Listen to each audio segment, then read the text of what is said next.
The United States is subsidizing the defense for basically the rest of the free world. And some idiot is calling you a racist. Who is going to storm a beach on behalf of the UK today? Some idiot is shutting you down. The younger people tend to not understand him at all because they don't have any experience with life. This is bonkers.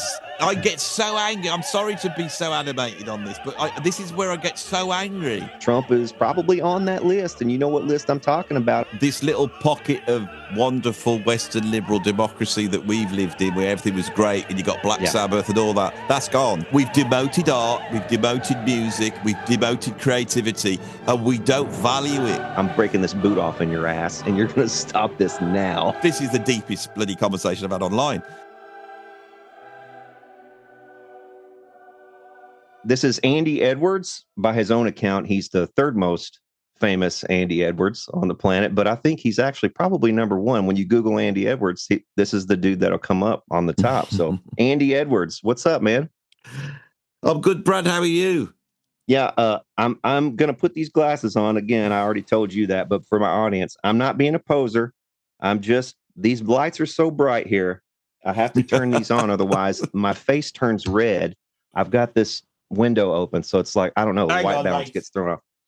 You can even see it. I think now I look really extremely red, so I have to wear these. This is killing my eyes. Awesome. Now we're on the same level, a new level of confidence. Did you watch any of that Sabbath? Did I watch it? I live streamed it. I tried to do the whole thing, but I had 2 breaks. So I started at 3:00. I finished around about 1:30 in the morning. So it was 10 hours. Yeah. I did it in 3 live streams. And on the third one, I got the laptop that had the gig going on, and I put it at the back of the live stream. Very small. The screen was literally about this big on the screen. It still got... With no sound, just so you could see a blurred saying, oh, yeah, now we've got Guns N' Roses on.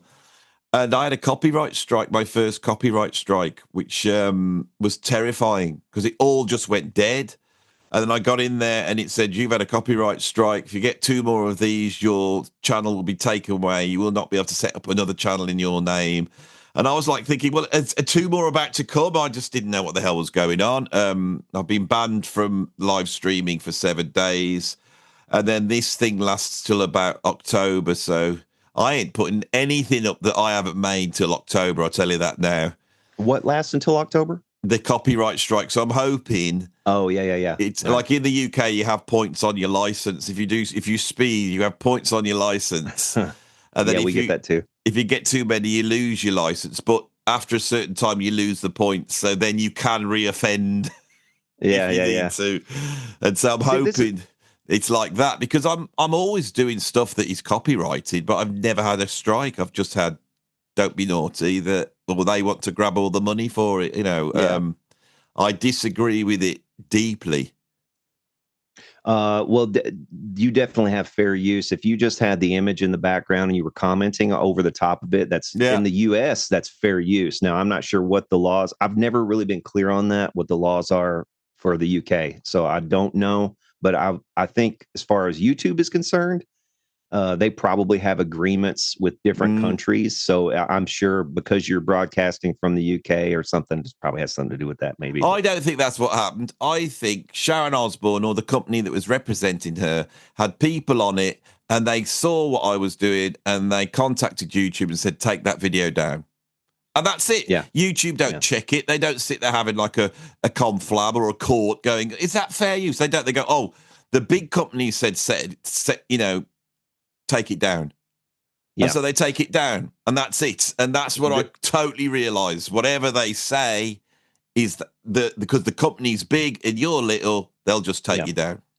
I've found 2 reasons why they will they'll kind of throttle streams. And I've noticed, like on my streams, I'll get up to a certain level. About 250 simultaneous viewers for my channel is about what all they'll allow me, unless it starts if it starts to gain too much momentum, I guess they go ahead and open the gates a little bit. But they do this, I think, because of the white church, the whole New Zealand pew pew thing, because that guy live streamed that a few years back or whatever. I think they don't want that because they don't want a repeat of that kind of thing. Obviously, I get that.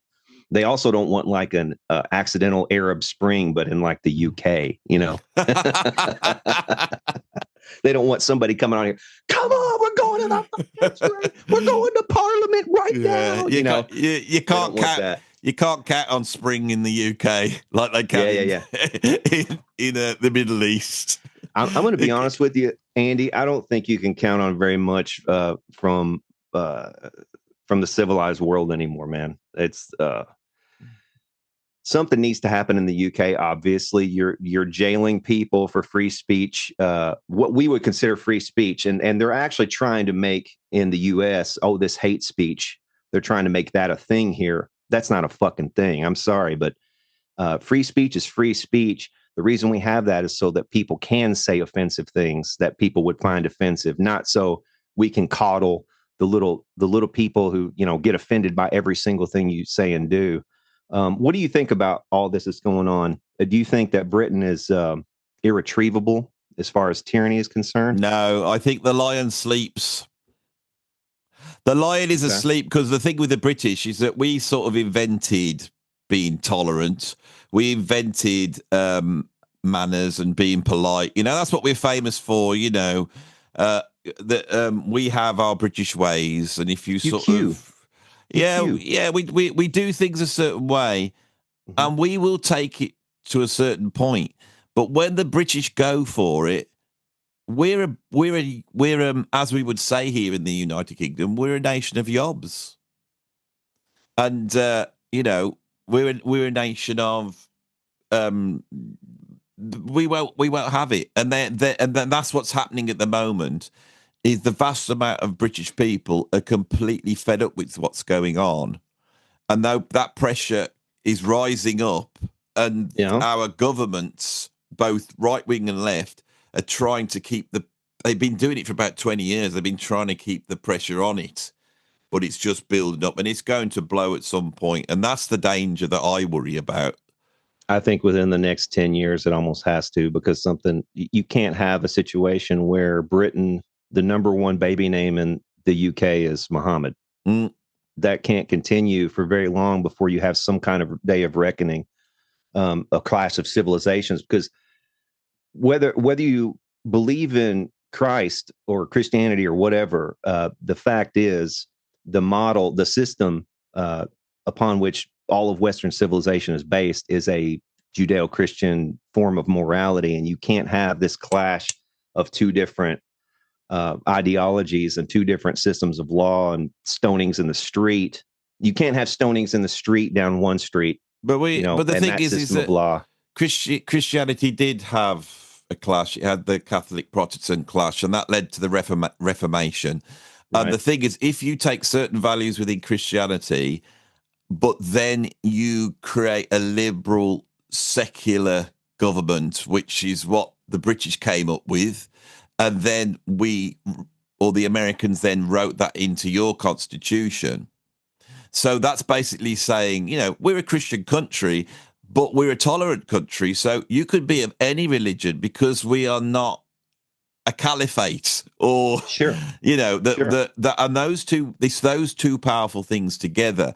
There is within Christianity, I believe, and this comes from the Jewish tradition of being outsiders stuck between two huge early empires, which would be the Egyptian and whichever one the other one was, you know, above them. Which one would that have been? The Greeks. It would, or the Phoenician. It wasn't the Greeks. It's before then. You basically got not like the sort of Mesopotamian, like Alexander, or you mean like like Middle East. Yeah. Like, so that and this plot of land that they're still bloody arguing over now is the junction between the two. And it sort of collected outsiders. And out of that, you sort of get a monotheistic religion coming out of Judaism. And then that slowly gets adapted for the whole world. So the thing about Christianity, because I'm not a Christian, right? But I've got a lot of time for Christianity. But I'm not. I'm actually a lefty liberal.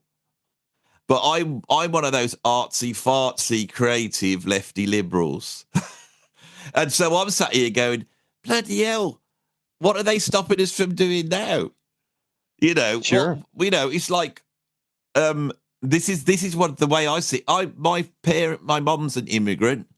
My family, if you go back to my granddad and stuff, they're Muslims. That gives me a little bit of an inside idea about it. I went to art college. We'd all experiment. I mean, when I was at art college, we were doing things at art college that if you were to do them now, you'd probably end up in prison because people would be so offended by them. Well, see, that's kind of I have to almost take what you say with a grain of salt because I don't know how. Now, obviously, we're on YouTube, so you can't say a lot of shit on YouTube to begin with. Okay, otherwise, like I hate you're going to get channel strikes. I hate it. You're going to fall. You're going to run up against not only the YouTube censor. You're going to run up against your audience, the real audience, but also a bot audience that's poised and ready to basically flood in. And I believe there are actual bots there, and I've seen them everywhere, you know, advertising things, but I think they also do political stuff and they try to dissuade people from going down certain rabbit holes online. And you'll see comments and it's like, man, that's a bot comment right there. Like this person trying to dissuade me from entering into that political speech or whatever on my channel, telling me to stick to music, telling me to stick to guitar, all this kind of crap. I just dismiss it anymore as bot comments because I think about half the time, roughly, it probably is. You know, the CIA in our country was caught red-handed, basically funding this kind of crap, and they've done it repeatedly. And with the advent of AI, I mean, it's really easy to do this stuff. And you think the government is not doing it? You think your government's not doing it? You know, and like I said, I have to take what you say with a grain of salt because I don't know if you're pulling punches. You know, what is it Andy really thinks like underneath the exterior? Because I know for me, I say a lot, but I don't say everything. It's like I leave so you have to infer some things. You know what I mean? I'm not just going to come out and tell you everything I think because it's impossible to do that. I'll be off YouTube. You know, I'm such a, like you said, an outsider. I feel like I'm completely out of, especially since COVID. Now, COVID to me was the dividing line between at some point in history and some weird time, you know, there might come a tyranny that we're going to have to deal with or something. Well, COVID to me, it was like, it's here.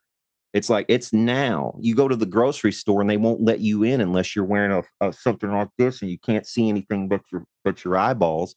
And when I walk right past the people, I'm like, yep, nope, no, thank you. And I just walk right past them. I go get my fucking milk and then I go back home. It's like, arrest me if you want, but I'm not wearing your face diaper. I'm not wearing your mask. I'm not playing your game. I'm getting my stuff and I'm leaving. You know what I mean? So to me, that was the tyranny, and everybody accepting it was a realization how quickly people will just fall in line with all this. And I think the British, particularly, because you do have that stiff upper lip, get along. We loved all that queuing. Attitude. Even though deep down we didn't agree with it, we're still going to do it because it's a queue. You just do it. You just and it's like, to me, that's I don't know if this is a stubborn American thing or I don't know what it is. Maybe it's just I'm an asshole. You know what I mean? But it's like, you know, I took to heart the whole fuck you, you know, fuck you, won't do what you tell me. Fuck you, I won't do what you tell me. Unlike the poser Tom Morello, who obviously doesn't believe it. You know, these people, and that's what we were going to talk about today, the 5 biggest posers in rock and roll. Number 1 was Tom Morello for me. And for that reason, because people like him, man, it's like, what do you mean, fuck you, you won't do what you tell me, but you want me to just go along with this stuff? It's like, fuck off. You know what I mean? I don't know how much those guys back in 1995 actually thought a little bit different to how they think now. Yeah. I believe that the left have some reasonable ideas. I think every society, you've got to redistribute some of the wealth. You've got to look after people in some way. We all accept that that's the case. And when you've got a totalitarian society, people do have to stand up against it. And Rage Against the Machine in 1995, that's what they sounded like. They were young. They weren't millionaires at the time. They were saying, you know, let's challenge this, and this. 30 years later, they're multimillionaires, you know, and then you start to find out that Tom Morello actually came from a sort of educated academic background. He's a Sure, he did. quite a posh boy, Yeah. never really, and all that. And that starts to come out, and you see that they have completely embraced that and entered into a music business that I worked in. So this is just this, you have to understand. You go on tour, you arrive somewhere, some girl meets you at the airport. She's unbelievably posh. That's how she got the job with the record company, because her family's friends with that person. And then you go to the festival and all the artists on, they're all posh. The people working in it are all posh. The whole thing is this liberal, elite, upper middle class who are Would you having like to work again, Andy? Would you like to work again in the music business, Andy? You know, you better shut up unless you want to never want to work again. Well, the thing was, I didn't work in it. I had a million chances. I was right in the middle of it so many times, but my personality could not conform. Yeah. Right. To the way it was. You know, it's like I was. You know, I know I get that people take the mickey at me for saying it, but you know, the biggest artist I played with was Robert Plant. He's surrounded by lawyers and millionaires, and he's in his 70s. What do you think he is like? He's not breaking hotel rooms. You know, if any person in his band smashed up a hotel room, they would be in big trouble. Oh, That's my point. Rock and roll was that. It was about sticking it to the man 60 years ago. It's been a slow move, slow. And so when you look at Rage Against the Machine, it's already becoming corporatized. Nirvana had already taken metal and made it mainstream. And so, how can we make this into pop music? You know, you're only a few years away from Fred Durst and then, you know, Green Day and all that stuff, which is basically pop music. And the music industry is not ever going to sign anybody that has an actual opinion. Well, I mean, but that's why they're no longer relevant. I mean, honestly, that's exactly the music industry is no longer relevant. It's become a fractured shadow of its former self. Really, I mean, you're going, and that's why we can't really have we can't have heroes anymore that aren't in their 60s or 70s. You know, we can't have musical heroes that aren't really old. I mean, I looked at that Black Sabbath stage, and there might have been maybe one or two guys that came on that I saw so far that were under the age of like 50, you know. I mean, seriously, it's like, but the thing was, I sat through the whole thing, watched it all, was really moved at the end of it. And I'll tell you why, because Ozzy sat there on his throne. He can't walk anymore. He wants to do this gig. Now, why does he want to do that gig? Well, he wants to do that gig because it's the last gig. Once the metal world realises it's the last gig, they're all there. No one's getting paid. They're all there to pay homage. Everyone in that room, you know, in that auditorium's there to pay homage. I would have loved to have been there. I would have loved it, but they never asked me, and I ain't going to pay for it. Yeah. So, but the thing was, once they came on, all he said was, "I love you, I love you, I love you." Ozzy Osbourne is an ex-burglar, working class, from darkest Birmingham. They all are. That's what he is. And the thing is that rock and roll, which I do love, has dropped us 2025 at the end of it with him sat on a throne saying to a bunch of people, "I love you." They're all saying it back, "I love you." Not a Palestinian flag in sight. Yeah. No pride flags in sight. Nothing, you know, like and that. On the flip side, no flags really of much of any sort that I saw. Nobody's like waving a political flag. Yeah. Nothing. Yeah. It's like, what happened to that? What happened to that camaraderie of like, we can get together in this venue and leave all that stuff outside, man. You know? And as much as you criticize Tom Morello, and my God, he did half get on my nerves when I interview him. Although I can see he's a nice guy at the same time. It's funny with Tom Morello. I agree. It's like, I agree. The guy's talented. And I think he's got a lot of, you know, middle of the road kind of decent ideas that I would definitely agree with. But it's like the thing we were talking about earlier. It's like, you got to go along with all this stuff, man.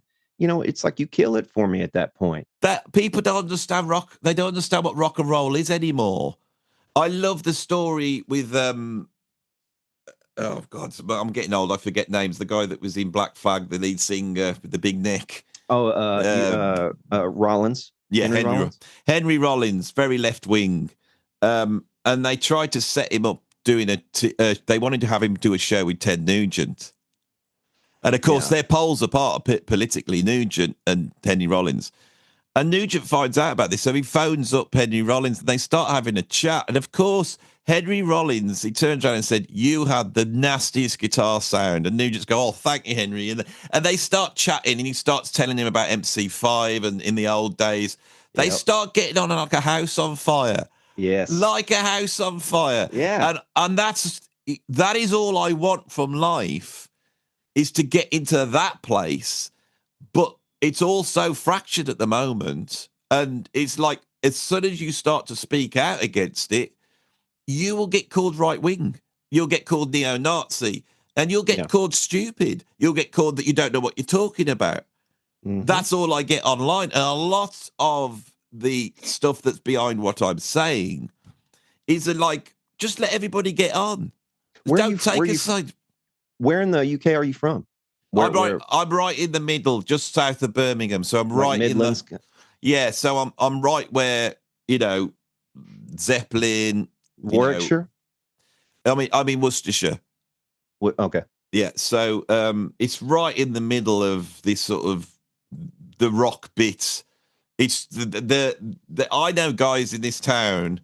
There's so many. They'll get together in the pub and they just know everybody. They toured, they did all this stuff, they're hanging out. And it's mad, like a real life Saxondale. Yeah. Did you ever watch that show? Yeah. I love that fucking show.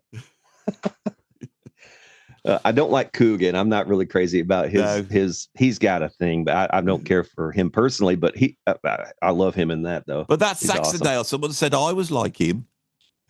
Yeah. I didn't know that's a compliment. I figured you'd probably gotten that. Well, yeah, man. So, it's bonkers. The whole thing is bonkers. I tell you, the political situation. I think the vast amount of normal people who have been ignored because this elite the elite's always been there, but I think identity politics has captured the elite. Do you know what the difference I think is, Andy, especially for the UK? Just to give you some background on me, I spent about 3 months in Reading when my mother-in-law was dying of cancer. And this is one of the things I do disagree with you on is the euthanasia thing, because simply because of her experience, she had such a hard time at the end, and it was like, man, can't they just put her out? Can't they just let her go? Because she wanted to be let go. And it was like, we would have to go to Switzerland to do this. And it's like, man, she was just in a state, and it was, for her situation, it wouldn't be for everybody. And I agree on that, but it's, she needed to go. But anyway, background, I was there for that reason, stayed there about 3 months, which I think was the longest you could stay there without having some kind of visa. And, I'd walk up and down the high streets and stuff in Reading and some of the surrounding villages and things. And, what I noticed most of all was that every single shop is owned by somebody who is from outside your country, who came in from outside. And it was like, okay, this, and nothing against Sikh people. I think they're wonderful people. I think they're actually some of the nicest people in Britain, and they actually have their head on straight and they work hard, and they're great people. But it was like, this shop's owned by Sikhs. This one's owned by like Turks. And then, doing the falafel shop or whatever. And then you got, everything is like from everywhere, from the empire basically and beyond, and it's like the posh people, as you call them, they love it that way because they're the ones who are renting to all these people, or, when they come in, they're selling them that bit of real estate. They're the ones who owned it. So they love it when this flood of people comes in from the outside, because these people already own everything, in your country. The middle and upper class, the upper crust, they own all the property. The lower classes don't own any of the property. You're stuck as renters. on the land that your fathers conquered, and it's like, what's left for you when they bring in all these people from outside, from everywhere else? You are getting pushed out, and I think it's obvious if you just look at the demographics from just London alone. For the last 20 years, just in 20 years, it's gone from, I forget what the percentages of white people versus black and brown people is, but it's shocking, like how quickly it's changed in just London. I mean, you've got a professed Muslim mayor, and the same thing's happening in New York City now. Yeah. And it's like, again, I have nothing against Muslims. I had a guy who lived above me who was a Muslim. He was from Saudi Arabia. I went up and smoked hookah with him like every other day and talked to him. It's like, hey man, how you doing, Muhammad? And hung out with the guy. And so it's not about hatred to call out, hey man, something's wrong. Our upper class is doing something to our country that is not sustainable. Like you can't keep doing this and expect to avoid a clash at some point. Does that make sense? Oh, totally, yeah. And it's my problem when I walked into this one is because, see, my grandfather was a Muslim, and he lived in India, and then he moved to Pakistan when it was formed. My mum had to get out of the UK because she was half Muslim, half English. And so at the time of the partition in 1947, they were going to kill her, because they're a violent lot. They're really for fighting. My mum remembers babies getting killed and people having their heads chopped off. So she's trying to get out of the UK. Now, my grandfather's grandfather was a pro-English Indian who argued that the Muslims should side with the British and set up their own state. So my great-great-great-great-grandfather created Pakistan. He's on the stamps. My mum's family they were multimillionaires, so they knew Gandhi, they knew Nehru, they were really high-class people. Then my mum comes to Birmingham. My granddad he disappears. It's a much more complex, but I'll simplify it by just saying he disappears. And so my mom then is like, she's now got just her mom. They're a single parent in Birmingham, absolutely poverty, right at the bottom of the pile. My mom went from multimillionaire to bottom of the pile in Britain. All right. She experienced a ton of racism when she came to the UK. Now, my mom for years and years has been saying that the Muslims that they're bringing in to the UK, she said, oh, you don't know what these people are like, Andrew. You don't know what they're like. Because this is the right bottom of the barrel. Go up into the mountains. They're all inbred. They don't want them there in Pakistan. Now, this is the case all over the Muslim countries. The cities, even in Iran, if you go into Iran, the cities, they are more cosmopolitan, or women aren't walking around with the old letterbox and the whole thing on. Mm-hmm. But the people out we have them in our countryside. You have all your jokes about inbred in the sort of certain parts of America. Hey, I'm from that region. Yeah, I'm from Kentucky. and the thing is that the Kentuckians, where you got that from. You got that from our dodgy Irish and Scottish yobs that first went out there a long time ago. That's where it all comes around. We invented being yobs in the UK. We've got it down. But the point my mum was making is it's not racist and it's not actually anti-Muslim. It's a certain type of person coming in, and they keep changing the rules. When all the Indians came in the 1970s, they came in from Idi Amin, who was persecuting them. And so we invited them in and treated them very badly. Wouldn't give them mortgages, wouldn't let them to buy any houses. They had to buy houses cash. That's why they own all the corner shops. All those shops you saw, they own. Yeah. They actually own. And they buy them as families. They would pool their money. Yeah, because that's what I see, yeah. And when I was a kid in the 70s, we used to joke and say racist jokes about the Indians because we would say, oh, there's 20 people in that house. But there was, because we wouldn't let them have a mortgage. They had to build the cash up. Now, in this country, if you rent a house, your landlord will probably be Asian. And they have gone up and they are influencing at the top of things. It's really complex. Okay, so I could keep going on and on about this. The point is, you then try and talk about it. and some idiot is calling you a racist. Some Yeah. idiot is shutting you down. You cannot have a nuanced conversation. You cannot say the bleeding obvious because there's a whole bunch of liberal lefties that don't live in this world, that don't see the effects. And in Right. in the UK, what's happened is the Muslims that they were bringing in. I was reading a report about Pakistan, and there's a row going on in Pakistan because in the cities they're trying to have an age of consent which is normal, like we'd have, like 18 or 17 or something like that. Oh, they won't like that. Out in the mountains, they're all getting married to 9 and 10-year-olds, and the Muslim church is backing this up. We're inviting those people in, right? So they have basically, to cut a long story short, for 30 years, it seems, been raping white British kids on an industrial level. Yep. And the reason why it's happened and is because our establishment covered it up. And any working class person, any person that lives in the UK, we've known about this for years and years. And every time you tried to say anything about it, you would be stopped and sent to prison for saying it. Yeah. Right. Meanwhile, you have stars on TV like Jimmy Savile. You know, it's like they cover up from every which direction. You know, and it's not even so much that. I think some of it is just the taboo of the subject itself. It's like, oh, we don't talk about that in polite company. Not here. Not here.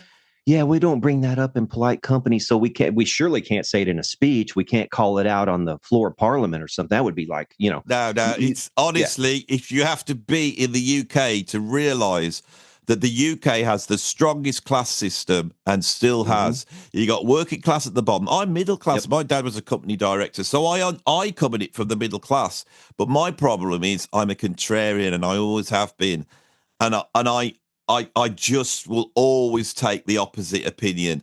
Right, I just naturally You're am devil's like that. advocate. Yeah, and it's like if there was a bunch of right wingers picking on a left winger, and I could see that they were winning, you would take their part. I'd go. I do the same. I did the same. I've done it to you already. Starting up, straight off. Yep. You know where my politics lie, but straight off, I was come up against you a little bit, so you knew that we are going to have a proper conversation, which is what you want. That's what I want, right? In this situation, the class system is so rigid that we are run by the middle classes. They think they're God's gift. They are there because they have got themselves there. They used to be the right wing. They used to vote Tory. But all the ones that have been to university over the last 10, 20, 30 years, especially the ones who did political science, went into the civil service, they're all communists. Yeah. The middle classes sit there with their huge houses, with all their big cars, with their holidays, and they're not communists though. They're poser communists. They're just like Tom Morello. Yeah, they're Tom Morello. This is it. This is it. Real communists, you don't want to know. They're absolutely toxic, revolutionary, want to destroy your country, want to pull everything down, want you up against the wall being shot. That's a proper. But I respect them. Yeah, I know where I am with one of those. they're at least getting out there and doing something about it. You know, I mean, our side doesn't seem to want to do something about it. This is what I always say. It's like, if you ever got to the point where, when I say my side, I mean like the right wing side starts to do something about it, you're going to fucking know that. That's the same thing with fan. It's like, you done fucked up now because the right wing is getting involved. They're the reactionaries that they let it pin. That's why it's called reactionary, because they let the left just do their thing. All right, these stupid kids. Hey, there's a sucker born every minute. We put up with this every generation. They grow up. Eventually, they'll grow out of it. Just let them do their thing, and you just give them a leash, and it'll piddle out or whatever, peter out. Let them burn a couple buildings, and they're going to cause trouble. And just let them do their thing. And then eventually, if they get too uppity, though, the reactionary, that's when they like, okay, I'm breaking this boot off in your ass, and you're going to stop this now. Well, this is the thing we've got. It's like what I've noticed on the right wing here in the UK is you could get up and you could talk against the Muslims. You can call out the Pakistani rape gangs. Now you can, because of Elon Musk, having so much power. And people don't seem to understand Elon Musk has saved children from getting Yeah. raped in the long run. The reason is because he bought Twitter, so we had one freedom of speech platform, and the left hate that. He catches so much shit from every side, and honestly, he has more good. He's done way more good than just about anybody I can see. As far as a billionaire, there is no other billionaire that's done as much good as that guy. The left, they want to try and find out about these other billionaires that spend their whole time just like trafficking kids from one continent to the other to have sex with. That's what the I mean, it's like Keir Starmer stood up and he said that he was that Davos, the WEF, he had more allegiance to than our own country. Our Prime Minister said that. And when the last Davos had the last convention, it was the greatest conglomeration of prostitutes in history. Oh, I don't doubt it. Yeah, I'm sure the Bilderberg group gets a lot of that too. Yeah, and the thing is, the left will go, yeah, but what about Elon Musk? And I'll go, well, he's a billionaire. They could all do exactly what they want. But I don't think he's the worst billionaire. On the hierarchy of evil billionaires, I don't think Elon Musk's the worst. But he's not Jesus Christ. And that's the trouble with the left. If you're not the best person in the whole world, they hate you unless you're quietly in the background doing all sorts of awful things. But virtue signaling, they're so dumb. That's the thing that does my head in, is that to me, they just seem so dumb. And then they call you dumb. It's like that. It's like that idiot at Glastonbury. The whole, deaf to the IDF, deaf to the IDF. What's his name? Pascal Robinson. He's got a double barrel. Yeah, he's Pascal. Yeah, he went to theatre school. He's one of the poshies, without a doubt. Yeah. He's one of the poshies. Because the thing is, how the hell does anybody play a few pubs and then get main stage or one of the big stages at Glastonbury? So I know the industry. Mm-hmm. No one had heard of this guy. Google him. Yeah. Every single gig, he's playing a bar. And totally ripping off Rage Against the Machine. Yeah. Rage Against the Machine, like directly ripping it off. Yeah, it's not even sampling it in some creative way. It's like we're playing it live and it's a rip off of the same damn riff. It's a Rage Against the Machine riff. But I promise you, I will put money down on it that he is in circles with his. He knows somebody. Yeah, and that's how he got that stage. Yeah. Mm-hmm. That's how he got the stage, because the whole industry operates like that. Yeah, and it was also the timing. The point I was going to make is that if you are upper middle class, if you are part of the elite, the upper class, and you call out this stuff, you'll be okay. If you're working class, like Tommy Robinson, they will try and kill you. Mm-hmm. And what I don't understand is that Tommy Robinson, our government has tried to kill him, right? And they keep trying to kill him. Yeah. And yet, in my country, and because of Elon Musk, it's relaxed a bit. I wouldn't have mentioned his name online 2 years ago. Governments always try to kill the troublemakers. Our government killed MLK. Our government killed RFK. Mm. So it's people who are coming in, actually, they tried to kill Trump. That's which is the reason that I voted for him the third time. I probably wasn't going to vote for the guy. I was looking for something else at that point. Yeah. But it's like, all right, you know what? They just tried to kill this guy. Like, they're serious about this crap. And it is a they. Is this is not, I'm not buying this. Of course it is. He got up on a building. It's like you could see the whole damn thing. There was supposed to be people right behind the building, like in one of those windows, like agents. Looking down on him. I've said to the left, there? Some of the people on the left on my channel and also people on Facebook, I'll start up on them and I'll go, oh, you never guess what happened to me. It's really weird. I went out this morning, went down the shops, bought a bottle of milk, and then I just happened to end up in a BlackRock commercial. A commercial for BlackRock. It just happened. Yeah. Just happened to me. I just happened to be one. Happens all the time. And that bloke that shot Trump, he's in a BlackRock commercial as well, because it happens all the time, doesn't it? all the It does. time. Has it happened to you? And like All the time. I'm like Also, going, I don't use forks or spoons either, in my house. It's like I just don't use them. I use my fingers, and I don't touch anything no, either. I don't touch, no, never touch anything. no, Never no, no, touch no, not my anything. house. And then the other thing that I thought was wonderful was 2 days before they tried to shoot him, a subsidiary of BlackRock bought a whole ton of shares in Trump, the company that is able somehow, and I ain't an economist, but they are able to make money from things going bad, don't they? And so they've just bought all these Trump shares, and then when he doesn't get shot, they put the money back. And then Interesting. I found this out the day it happened, and I wish I'd screenshotted it because the share company go, "We're really sorry. We didn't mean to buy $13 million worth of shares. We just wanted to buy $1,300 of shares, so we just put it back." And didn't they actually let them go? Like they let it go, right? Yeah, I heard about that. Yeah, that reminds me of the whole 9/11 thing. Did you hear all about all the put options before 9/11 on American Airlines and all that stuff? Yeah, like they actually, yeah. But with it, Same but with the Trump assassination, it just goes on and on and on. And I feel like saying, "What do you know about this guy?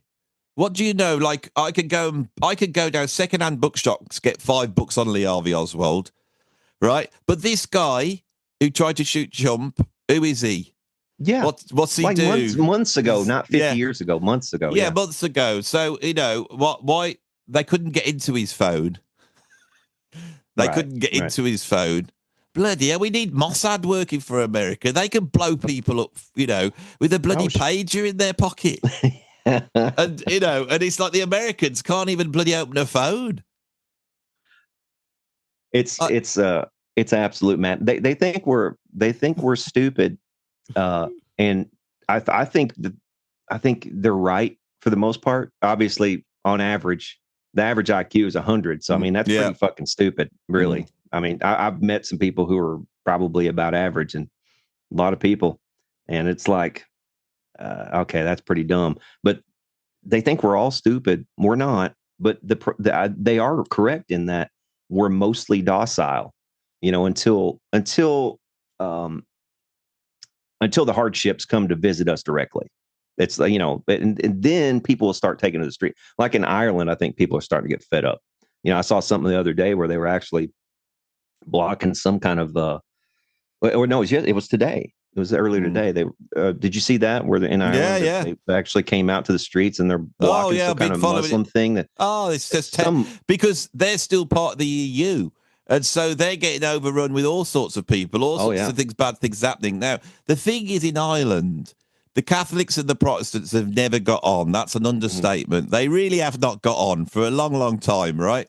Well, now they've got a common enemy. Yeah, when Tommy Robinson had his big protest, which was completely peaceful, and the media here never covered it, and it was all it's bonkers. Tommy's protests in London, because I watch them in real time because it's really hard. They get covered up, but you watch them in real time.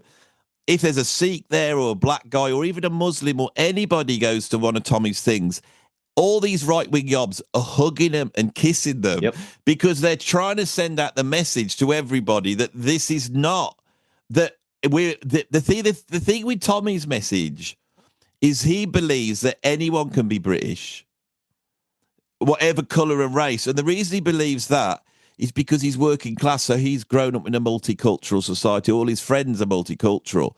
When you get to the top of it, when I was in the industry and I was in bands where people had gone to Eton and other sort of private schools like that, they were immensely racist because there was no black people in those schools. They probably are now because they're probably getting in foreign types and bringing it. But this is not what the identitarian left think it is. They are so stupid. To me, they are so stupid, and yet they believe they are talking from a position where they're not the racists, they're not the sexists, they're the nice ones. This morning, just before you came on, someone had put up on Facebook something like, if being woke means being kind and respectful to everybody, then I'm woke and I don't. And I thought, why are you assuming that for? You're just basically stating my ideology is the ones that the good people have. Yeah. We're part of the good people, and you're part of the bad people. And I feel like, how childish is that? What And then world do they'll you think? call us closed-minded. They'll say, "Oh, you're just closed-minded and backwards and provincial or whatever, Yeah, whatever thing they want to paint you with to downplay who you are, what you stand for, or whatever. Then without even understanding it or seeking to understand it, they think they already know. They don't have to try to seek to understand a hillbilly like me from Kentucky or a yob like you from the Midlands because I'm not a yob. I'm a posse. My mum and dad, they were sort of lower middle class. Then my no, but dad. because of your attitude, though, Oh yeah, Andy, now, you are, yeah, yeah. yeah, yeah, because I, your attitude, your political stance, that's all you are now. the reason why I stopped playing in bands is because I turned up to rehearsals and either people would genuinely didn't want to work with me because they said I was a right wing racist, and I had one guy ring up. It was a really That's close really friend. happened. That's really Oh, happened. this just, I could tell you, it just goes on and on. People that would pull out of businesses, people God, didn't want to be in business with me. And then the other guys were joking. They would joke, oh, Andy's the Nazi, Andy's the racist, oh, he's right wing. And they'd accommodate it by joking about it. And I was going along with it for a while. And then I started to think, I am really not racist. My mum and dad did not bring me up to be racist. My dad right. brought me up to respect women. I believe in equal rights for women. I believe in all these things, right? Because I was brought up well, and I start to feel like they were casting like things against how I was brought up by my mum and dad. And once I saw it like that, I got angry because I was thinking, no, nobody who knows me will say I'm this. Right. If I was in America and said my political position, right, I would be seen as hard left. I watched Bernie Sanders on Joe Rogan. The bits he gets wrong, he's so deluded. But on the whole, I agree with most of what he says, and I think he's a decent guy, and I think he does want to help poor people. I don't think because he's so old, he's actually been. He hasn't got that identity politics going on. He just wants to get some of the wealth off the rich and give it to some of the poor. That's all he wants. And I I'm think that's his. I think honestly, I used to think that he was a genuine guy, but I anymore I think that's a grift with him. well, I You was know. about to say that, and then halfway through it, he's saying everything I agree with. I'm going, yeah, yeah, Mhm. yeah, I agree with all this. And then Joe Rogan, holds him down on something. Oh yeah. And you realize there he is going, we've got to stop all this funding of both parties and all this. And then you realize Big Pharma was giving him millions and millions, Yep. and so But they, he didn't take APAC money, I guess. Right. yeah. So that. But yeah. But he's got to get funded from somewhere. So I mean, when you're a communist, where's the money going to come from? You know. Uh, Yeah, the thing is with being British is after the war we had the Attlee government, which was sort of social democrats, and they set up the National Health Service, which ain't working so well now. But they did a lot of stuff, and it did transform people after the war, and it was a good thing, and we all like that, us British, the fact that we've got a reasonable welfare system, and it's not like I used yes, to. but you also pay through the nose for it. It's not free. No, It's you pay you you pay get what taxed. 30 Yeah. something percent just for your health care. And then on top of that, though, you have to think, what if you were actually paying the full bill for your own defense without the US having basically a shield over the top of you? Like my Yeah. country, like our taxes and it's not even our taxes, it's the money they create out of and cause us debt. Like for Yeah. my children and their children are being put into massive amounts of debt Yeah, into that's the what we've got future. now. Yeah.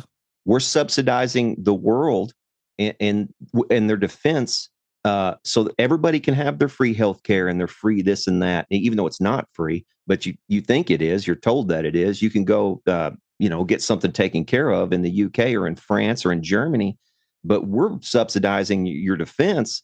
And it's like, and a lot of people will scoff at, you're not, like you. They think it's the equivalent of saying, oh, if it wasn't for America, you'd be speaking German right now. That's the way people Mm. take it usually when you say something like that. But it's true. The United States is subsidizing the defense for basically the rest of the free world. And that frees up everybody to kind of, we can have all these social programs now, that you wouldn't be able to have otherwise. So, I mean, I think that's kind of almost the flaw in your argument. No, my argument is that we're very proud of it.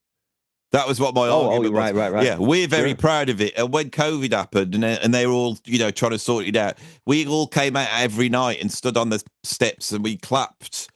We clapped the National Health Service.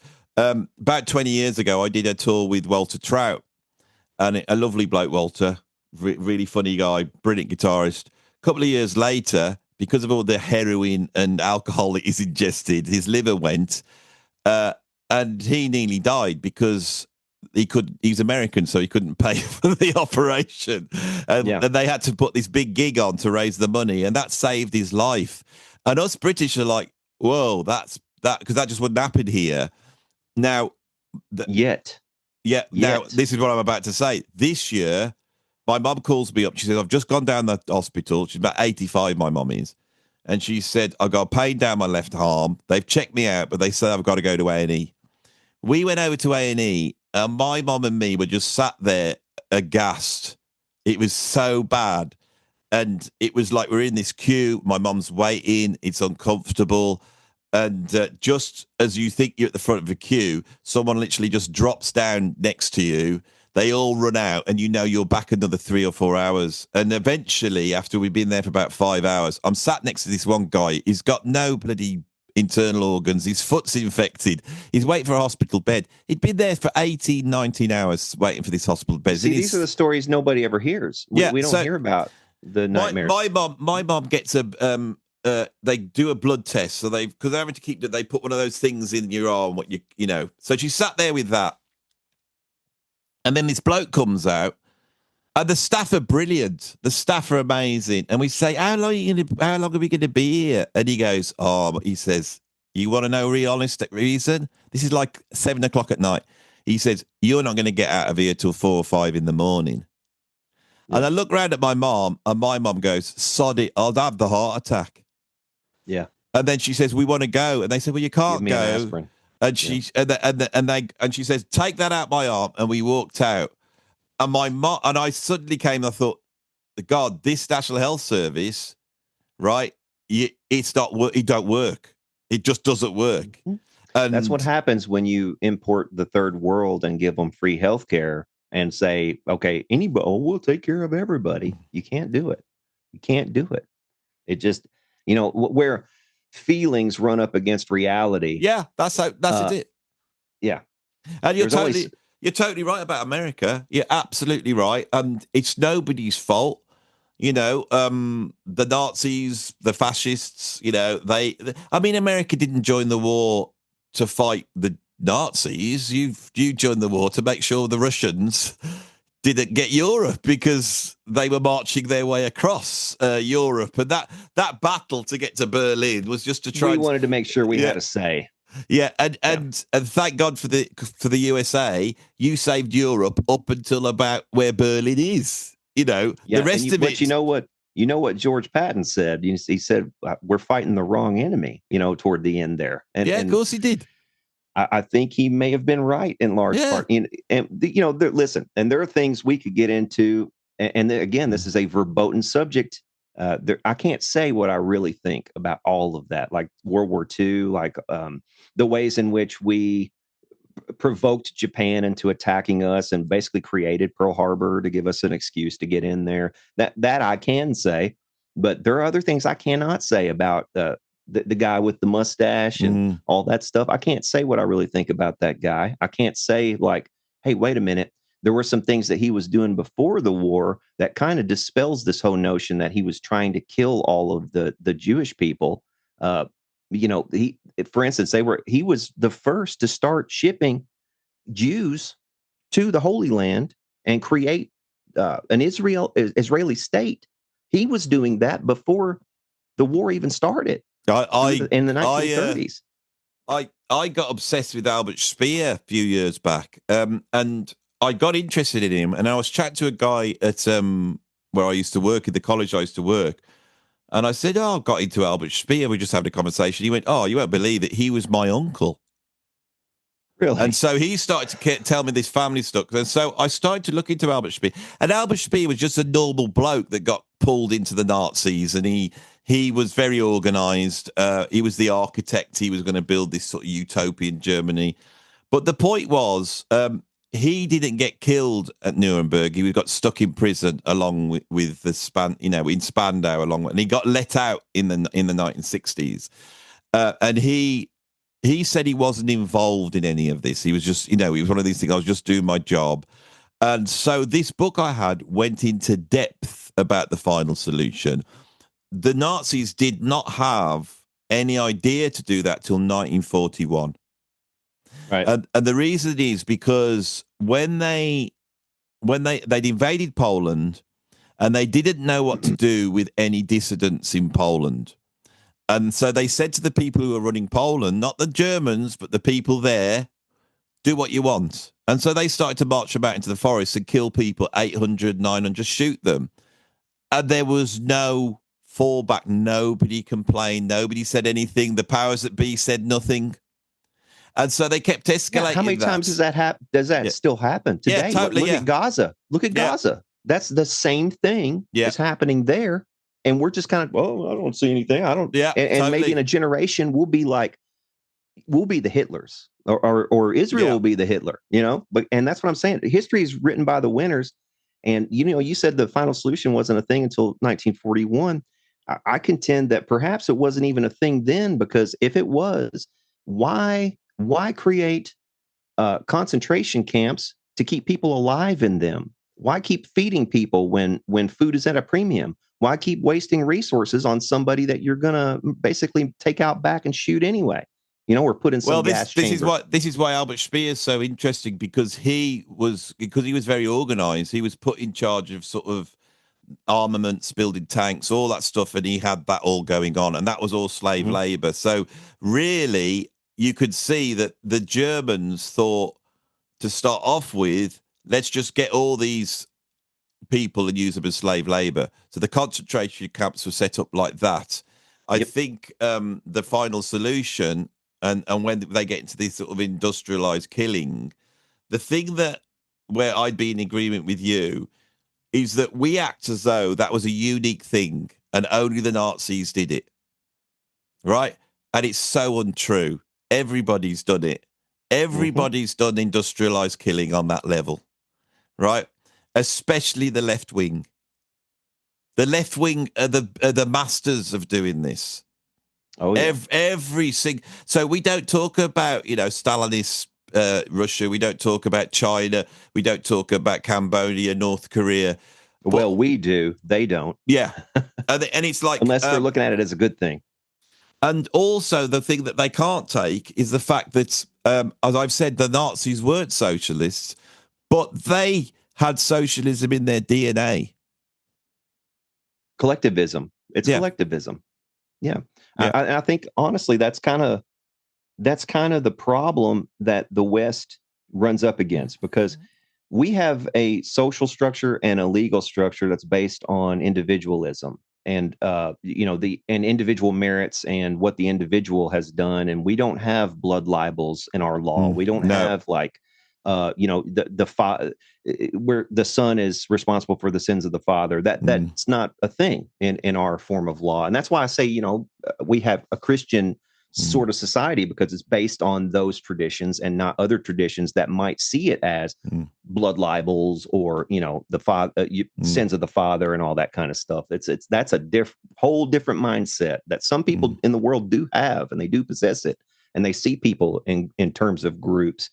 And this is the clash of civilizations that I'm worried about, is people who they see all of us and our merits as being merely a part of this or that group. And at some stage, when the people who heretofore have been individualists, when they start to see, okay, we've got a rise of these tribalist people who are coming in, and because they're pulling all the resources and buying up all the property, because they have this mindset of collective thing where it's us against them, they're killing us. They're picking us off one by one, because we're looking around saying, well, it's not my problem. They're going after him. And it's okay if they go after, well, that's not my problem either. They're going after my other neighbor. It's not, but then eventually they come for you. That's the same, eventually they'll come for you. And I think that's the problem that we're going to run up against, is when all these individual minded people suddenly, it's like, okay, it's now a do or die. We have to tribe up. Somebody said it in a comment the other day on one of my things. He's like, it's time to tribe up. I was like, what does he mean by that? I was like, oh, I think I know what he means by that. He thinks, if we tribe up this little pocket of wonderful Western liberal democracy that we've lived in, where everything was great and you got Black Sabbath and all that, that's gone. We're back to the Middle Ages. Agreed. And, I know. And it's like, it's so hard to get that across to people. You take Muslims, right?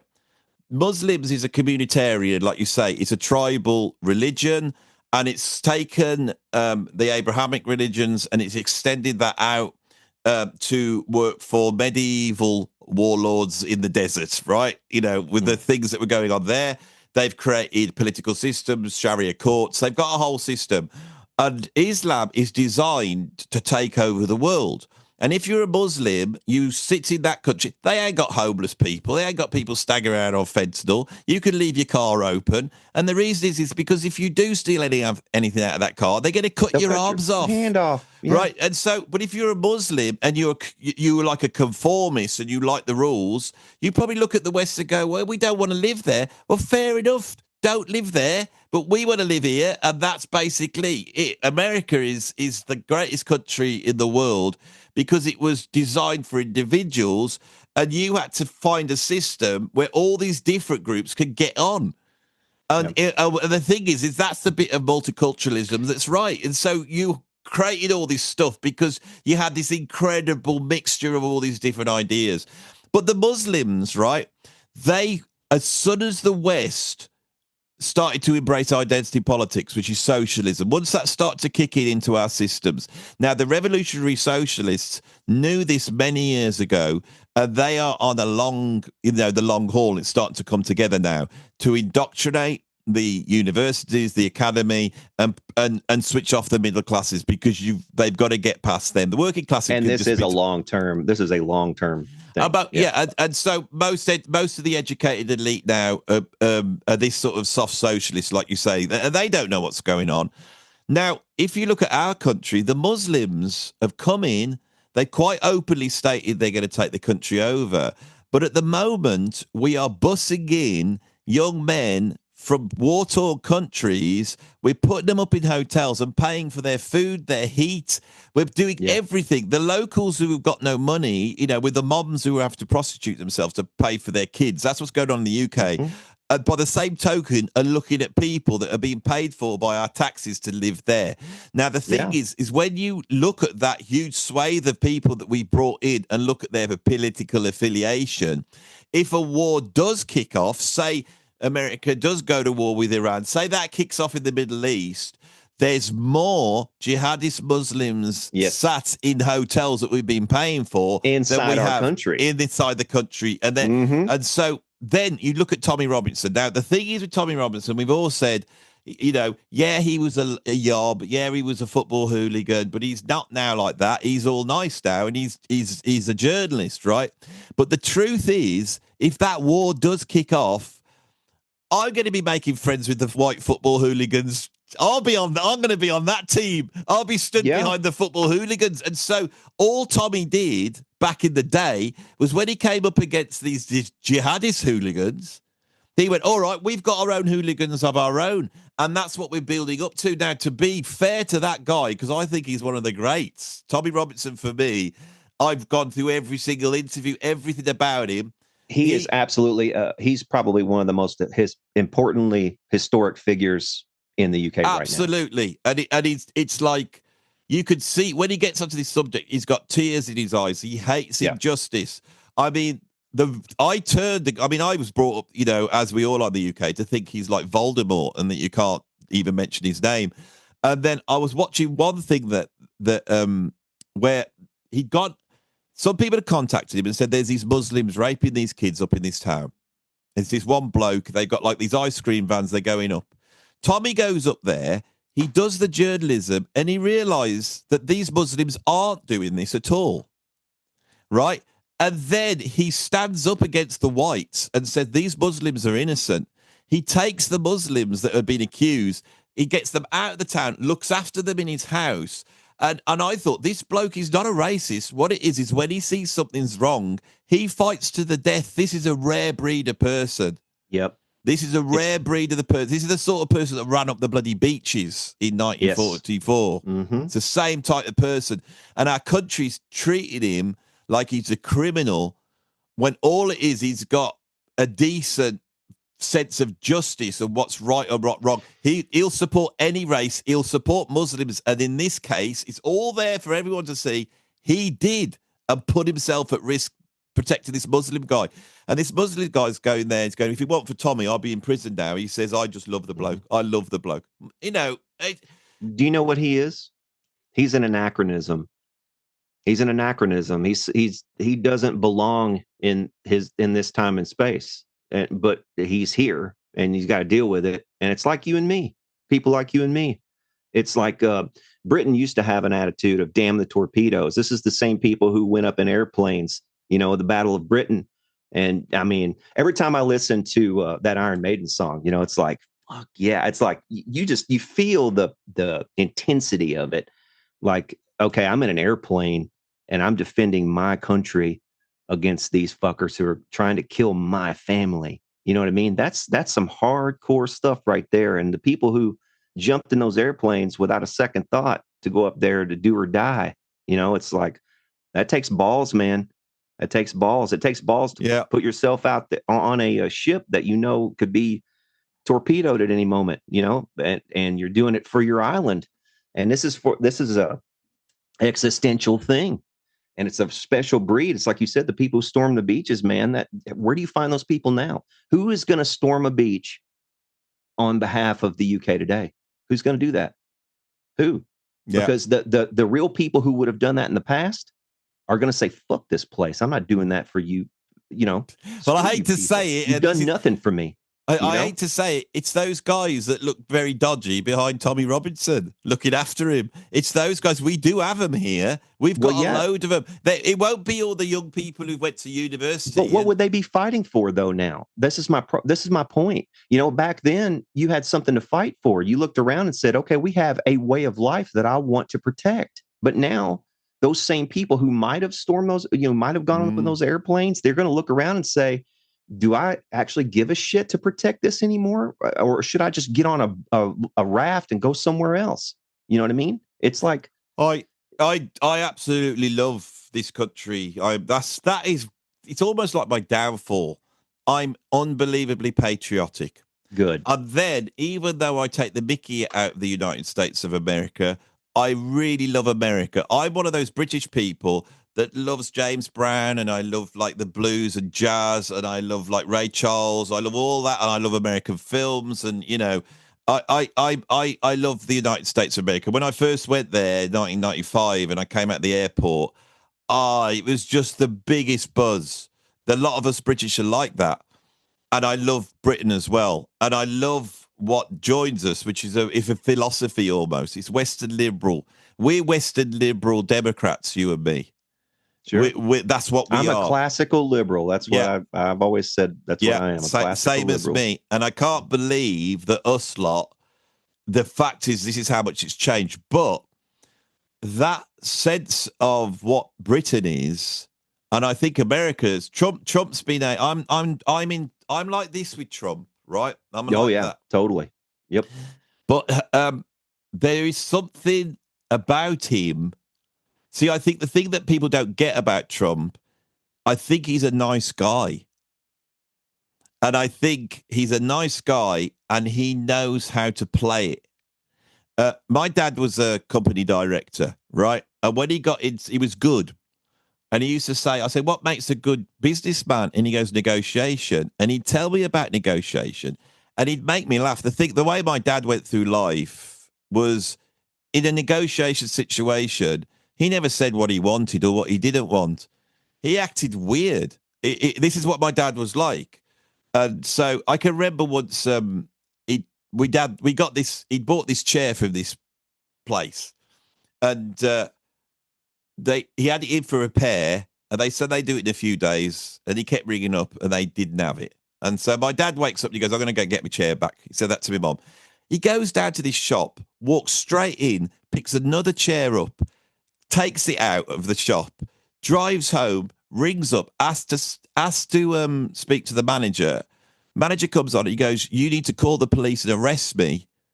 And then Black goes, why? He says, I've just stolen out of your shop and your useless staff didn't even stop me. That was the negotiation. Within an hour, he got his chair back. Because the manager was like, I don't know where I am now. I don't know what's going on. He goes, well, why? And my dad had worked all this out. He goes, because you've stolen my chair. And he says, and when the police come around, I'm going to press charges against you. And the bloke went and said, come on, we can't do that. And he said, well, I want my chair fixed. And he said, when? He said, 2 hours or I'm getting the police involved. And it was the unsettling nature of that negotiation. And my dad used to have to negotiate with the Japanese that are brilliant. And he's told me stories and stories. So when Trump came out, I thought, he's doing the same thing. They all think he means what he says. Yeah. And I think that's where the guy is brilliant, is his way of negotiating. I think his downfall is his narcissism. You know. One second, Andy. Hey, don't come in here. I'm filming something. What's up? Oh, yeah. Hang on. Oh, yeah. Here you go. Here you go, sweet pea. Oh, hang on. Let me unlock it for you. Sorry. My daughter wants something here, Andy. 1 second. She wants to read Mein Kampf in your Kindle. Yeah. There you go. There you go, sweetheart. Raising her right. No. Yeah, it's a game of poker. Yeah. When you're doing any kind of negotiation, I'm very familiar with negotiating because I did it for a long time. I was in sales, so you're always either buying something or selling something, and it's always a negotiation. Like you always let the other guy speak first. All these little first principles of negotiation. You let him put his own foot in his mouth. If you can. It's game theory as well. There's game theory to it, and unless you understand that, you're not going to get Trump. And that's why I think the younger people tend to not understand him at all, because they don't have any experience with life. They have never negotiated a price in their fucking life. They haven't even bought anything, a lot of these people, in their life. So what would they have negotiated? They haven't built a business. They haven't built anything. So, I mean, yeah. And that's what I'm saying about the younger people. You kind of give people leeway. I mean, I'm 47 years old. I know you're what? You're 57? 57, yeah. 57? So people who are our age, we've been around the block a few times. We've seen this stuff. We know how negotiation. We know how the game of poker is played. We're not stupid. But we have to be able to give the younger people a little bit of leeway and not just dismiss them completely, because they will eventually come around. Some of these younger people, they're not all hopeless cases, but we have to be able to articulate our case and our side. And this is what debates are all about. But that's why it was so important that we had somebody like an Elon Musk to come in and shake things up again by Twitter, so that we had a place to actually say the fucking truth, and then these other, they have to follow suit, like the Googles of the world, and everybody else has to kind of follow suit a little bit, but otherwise you're going to be left behind. You know what I mean? It's like people are fed up. We just want to be able to speak frankly about what we believe in a way that, we don't have to be offensive about it necessarily, but if we are a little bit offensive, so fucking what? So was George Carlin. He was offensive too. You know what I mean? Like some of the greatest comedic minds in the world have been extremely offensive, but they've said things that pushed boundaries for liberal democracies like ours.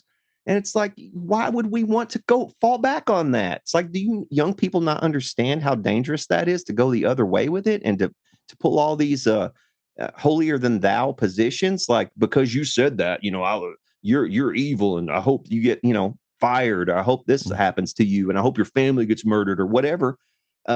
You realize that's Maoism. That's like totally Maoism. All these little red book people, and you know what I mean? That's it. And the thing is that I taught young people, they're not like it. You walk into a class of young people and they're all like us. There's that 20% they're like the lefty liberally, The loud ones. Yeah, they're all the trans ones, and they all get up in arms. If I mentioned IQ, they go, "There's no such thing as IQ. How can you say someone's cleverer than the other?" And all those. But the rest of them are sat there like laughing, and then they'll ask questions. Like they'll go, "What do you think about trans, Andy?" Because they know, and then they know I can't say anything. Right, I can't have an opinion about it, and that's what did my head in, was knowing that I was a teacher, and when something happened, and the kids knew it, and they'd wind you up by asking you questions about it, you're not allowed to tell them what you think, because the education system won't let you put a non-leftist point of view across. Right. And what's interesting about that, you mentioned earlier about the devil's advocate thing. And trans is it's a really great example. Now, I'm a Christian, but I'm also a to each his own kind of person. It's like I can speak about my belief or my love of Christ, and in a way I'm not proselytizing. If you want to accept it, fine, and I welcome you into the brotherhood of Christ, whatever.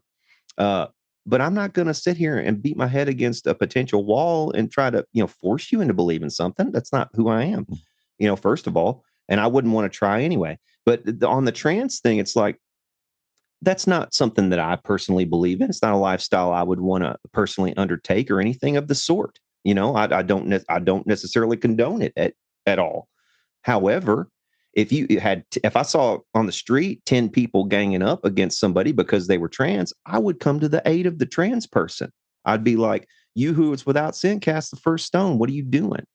And that's Christianity. That's the core of it right there. It's like, "You who is without sin, cast the first stone." Who are you to come down on this person? It's like, and want to kill them or want to hurt them or whatever. And that's not happening anyway. First of all, no, you don't see that. You don't have 10 people ganging up. And if it was happening, I would defend that person, no matter who it was, whether it was a trans person or a gay person or whatever. Like I said, I don't necessarily believe in that lifestyle. But if somebody is genuinely being oppressed, like you said earlier, I'm going to come to the aid of that person, because that's just who I am. I don't believe in that sort of violence or whatever against people. I want people to be able to speak about openly and talk about their differences. And that's antithetical to all that. So, yeah, man. And you're just spouting right-wing talking points now, saying that I know, right? It's terribly. I need to be canceled as a result. I guess it's a good thing I'm self-employed. What I taught so many trans kids, right? Every trans kid I taught was different, right? Everyone. And there was a sort of cultural doctrine that emerged, whereas the kids that were becoming gothy, emo kids, then they became trans kids. I honestly saw it as a fashion thing. And they almost look the same. Someone go, you can't say that. You can't say it's a fashion thing. It's inborn, Andy. You didn't know that? It's inborn. I've had students that went through that thing and they transitioned and now they're grown up and they seem happy. Good on them. Right? They don't shout at you. They never ram their ideas down their throat. They were only kids at the time and they were very troubled and they found their way through life and they've got to the other side. That was a massive minority. Most of them were autistic girls who impressionable were too. Yeah, and it was a certain, and I saw it over and over again. I have to say this story because this is the truth. We're enrolling some students. There's this one girl there. She's like a heavy metal girl. She's got the black hair, like an emo type. They're in the queue, and when they get to the sign into the college, the person in front says, "What's your gender?" And they said it was obviously a girl, but this person says, "I'm male," or whatever they said. That's my gender. So they wrote it down. That means they're registered. Now, you got to remember, the parents might not even know that's going on, but that's by the by. This girl then walks up and she turns around to me and says, "What, can you do that, can you?" And I went, "Yeah, you could do. You could be whatever gender you want. You decide your gender." I got to spout the crap. And they went, "Oh my God, that's amazing." And at that point, decided to put it down. never dressed any different, still looked like a girl, but they'd put down male. And every time I went to the toilet, she was sat in the gents' toilets for the whole day, and we couldn't say anything about it. And I Yeah, thought, yeah. this ideology has got a 16-year-old girl sat in the gents' toilets. All the male staff are now having to urinate in the bloody cubicles while she's outside, and you're not allowed to say anything about it. You're not allowed to call out and say, this girl needs talking to. She shouldn't be in the gents. She's 16 years old. What if something happens to her? We've got a bunch of yobbing kids coming in this place. It's not a good idea. And I'm sure she stopped it because some lads went in and probably, you couldn't call that out. Trans people, they're all individuals, and if someone's trying to beat them up, they're individuals. Identity politics is nonsense. It's not that I'm anti what people want to do. I'm a liberal, and it sounds like you are too, and I'll have my own beliefs. But it's identity politics, because what that does, it creates what I call a categorical error.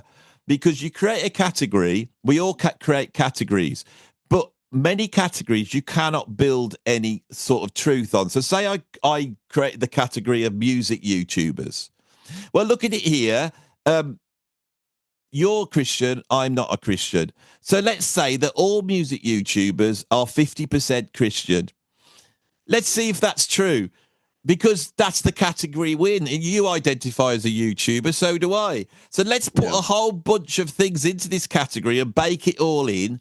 And then let's place this category. Where do you think music YouTubers are on the ladder of hierarchy? Are we above the blacks? We're above the blacks, aren't we?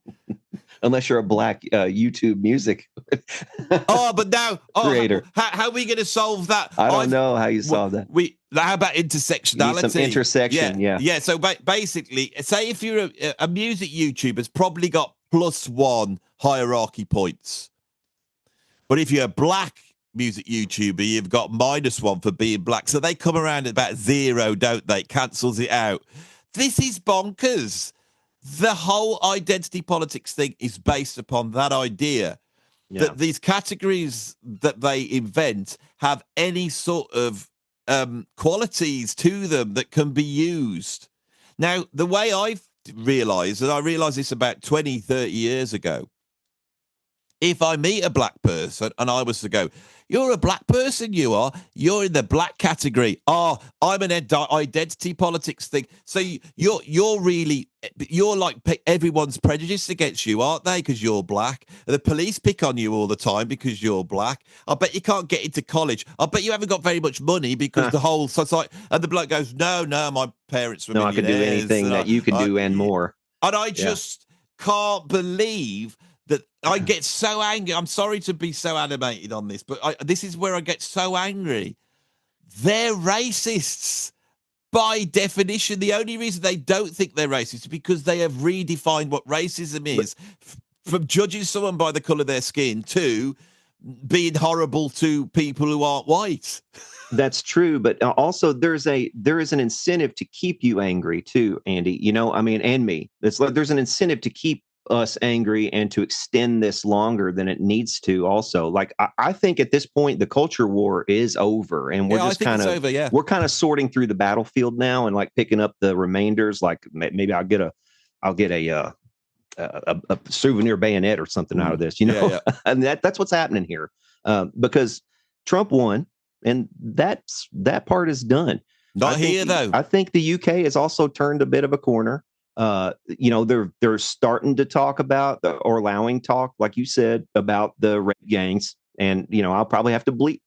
I'll still have to probably bleep that. Otherwise, this probably will be shadow banned on YouTube. It's probably going to be shadow banned anyway, because of all we're talking about. So we haven't totally won, but what I'm getting at is there's an incentive always by someone to keep us at each other's throats. But whether it's from inside our own countries or outside our own countries, I think a lot of this stuff is we're the victims of PSYOP campaigns from God knows who. I think a lot of it is like our own intelligence agencies, MI5, MI6, CIA, Mossad, Western intelligence does a lot of this, but also Chinese intelligence does this, Russian intelligence does this. They fuel these furors and stories, and they keep us at each other's throats. And this is a way of this is 21st century warfare. This is the way it's now conducted. There is not. This is the how I love how I've learned to love the bomb kind of thing. That age of human conflict is sort of over because of the bomb. And this is my argument against Trump bombing Iran, because who gives a shit whether they get a nuclear weapon or not? They're never going to use it. If they do use it, it'll be to their own detriment and to everyone's detriment. They're not fucking crazy. I don't care what anybody says. Well, they do have a country. They don't want it to, I'll push back. I agree with you. I agree with what you're saying, but the pushback against that is in your country. You've got a mountain somewhere that's been carved to look exactly like that mountain in Iran, and it's got an exact facsimile of that nuclear bunker with exactly the same shaft. And for the last 15 years, your Air Force or whatever it is has been practicing dropping that bomb before Trump. Sure. All the presidents that say, we've got this operation going on. It's costing millions. But it took him to sign off on it. Yeah, he signed off on it. And so, but if that's the case, that why are we doing this and spending all these billions on them practicing doing it? Because at some point this is going to happen. And then they start shooting at Israel. That's what the point was. And I don't think Trump had much choice. Any of them would have had that bomb to being dropped at that point. I think he did. He did have a choice. He definitely. I think he did have a choice. I don't think they have as much power as we think. Who's that? Anybody that's been set up as our leaders. Well, not the ones who are blackmailed. That's for damn sure. No. And I think. I think Trump is probably on that list. And you know what list I'm talking about? I think he probably is, just like a lot of other people, and it probably would look very bad, whether he did anything or not. I think there's probably enough in those files where it would be like, something going on. You know what I mean? And it wouldn't look good. And it's just like all these other billionaires, the Bill Gates and all these people, they're totally captive. And who has all that? Who has all that material, besides our own? But what if with Trump, he is a part of that, but he's the one who's turned away from that? Maybe he saw something and he got involved in something and he thought, I'm gonna stand up against this. And so he is that. But it takes a billionaire, it takes an Elon Musk or a Trump who is part of it to stand up against it. That is the bit that I have that inkling about Trump.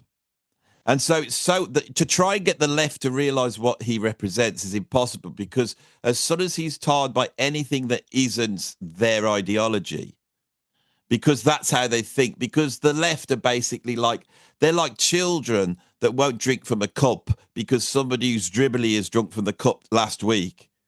They can't take anything that they think has been polluted. When I argue with people, on the left, they will often go, "Yeah, but that person was friends with this person, and they're about association." Yeah, and you think so, and I go, so. That's how they think. What if he is part of this horrible billionaire elite? This is where this comes from. I've seen this, and I've seen examples of this over and over again. When I was teaching in college, there was the kids, they're like the population of your country. There was us staff, we're like the leaders. I stand up in front of the kids and tell them what's going on. And then you have the senior management, the kids don't know who they are, right? And then above them is this... Or they have no interaction with them, at least. They have no interaction. And then above them are elements that even I don't know who they are. Now, the reason I had to get out of my job is something I'm not going to talk about, but it was pretty bad, right? And so I saw how this works and I got involved in it. So that's definitely going on at a smaller level. Now, we had my boss, one of the very many bosses that came and went. He was a drug addict. He was gay and he was a drug addict, right? And to fund his lifestyle, he started buying equipment and he was selling that. And we found out about it, and he was reported to the police, and that was it. It was all sorted out. The bloke has now turned his life around, and that's what happened. He went through a bad time. That's what happened. The kids had no idea that happened. Yeah. The reason is because when we found out about it, we had a meeting, and we decided, based upon what the senior management told us that we had to do, we decided how to tell the kids a story that was not true. But And but this was pre-internet, wasn't it? no, Had to this is be. this was when Or the early. internet was going on, but not. It was What it year, was roughly? it was probably just a couple of years before COVID, and that did change Oh, everything because okay. that's when everyone went home. But during COVID, exactly the same thing. When that happened, we had a meeting. How are we going to deal with this? How are we going to do that? And what I noticed is that we would never go in and tell the truth to the kids. And so I know our politicians, they're in the same situation. They've got people above them that are telling them what to do. Right. And in the left's case, it's the WEF, it's BlackRock, it's the globalist elite. And what's come up against them is like a nationalist elite, and that's your Elon Musks and your Trumps. They're all elites, but they're at war with each other. Now, Yeah. for the BlackRock, they want that war in Ukraine. And Trump decided to stand up against that. And then he did exactly what Kennedy did, which was start to take out he said, oh, we're not going to be a part of this. We're not going to push the Russians as the Americans have been doing. Once he started to pull away from that, they try and shoot him. Yeah. And I remember thinking, if you look at it from the Russians' point of view, every time they've been invaded, it's been through that point. If they get invaded, it's going to be through that point, right? And so when Kennedy was around, they had their rockets there, so they stuck their rockets on Cuba, if I got it American history right. And in the end, he was like, we're going to take those out. That's how he solved it. He gets shot.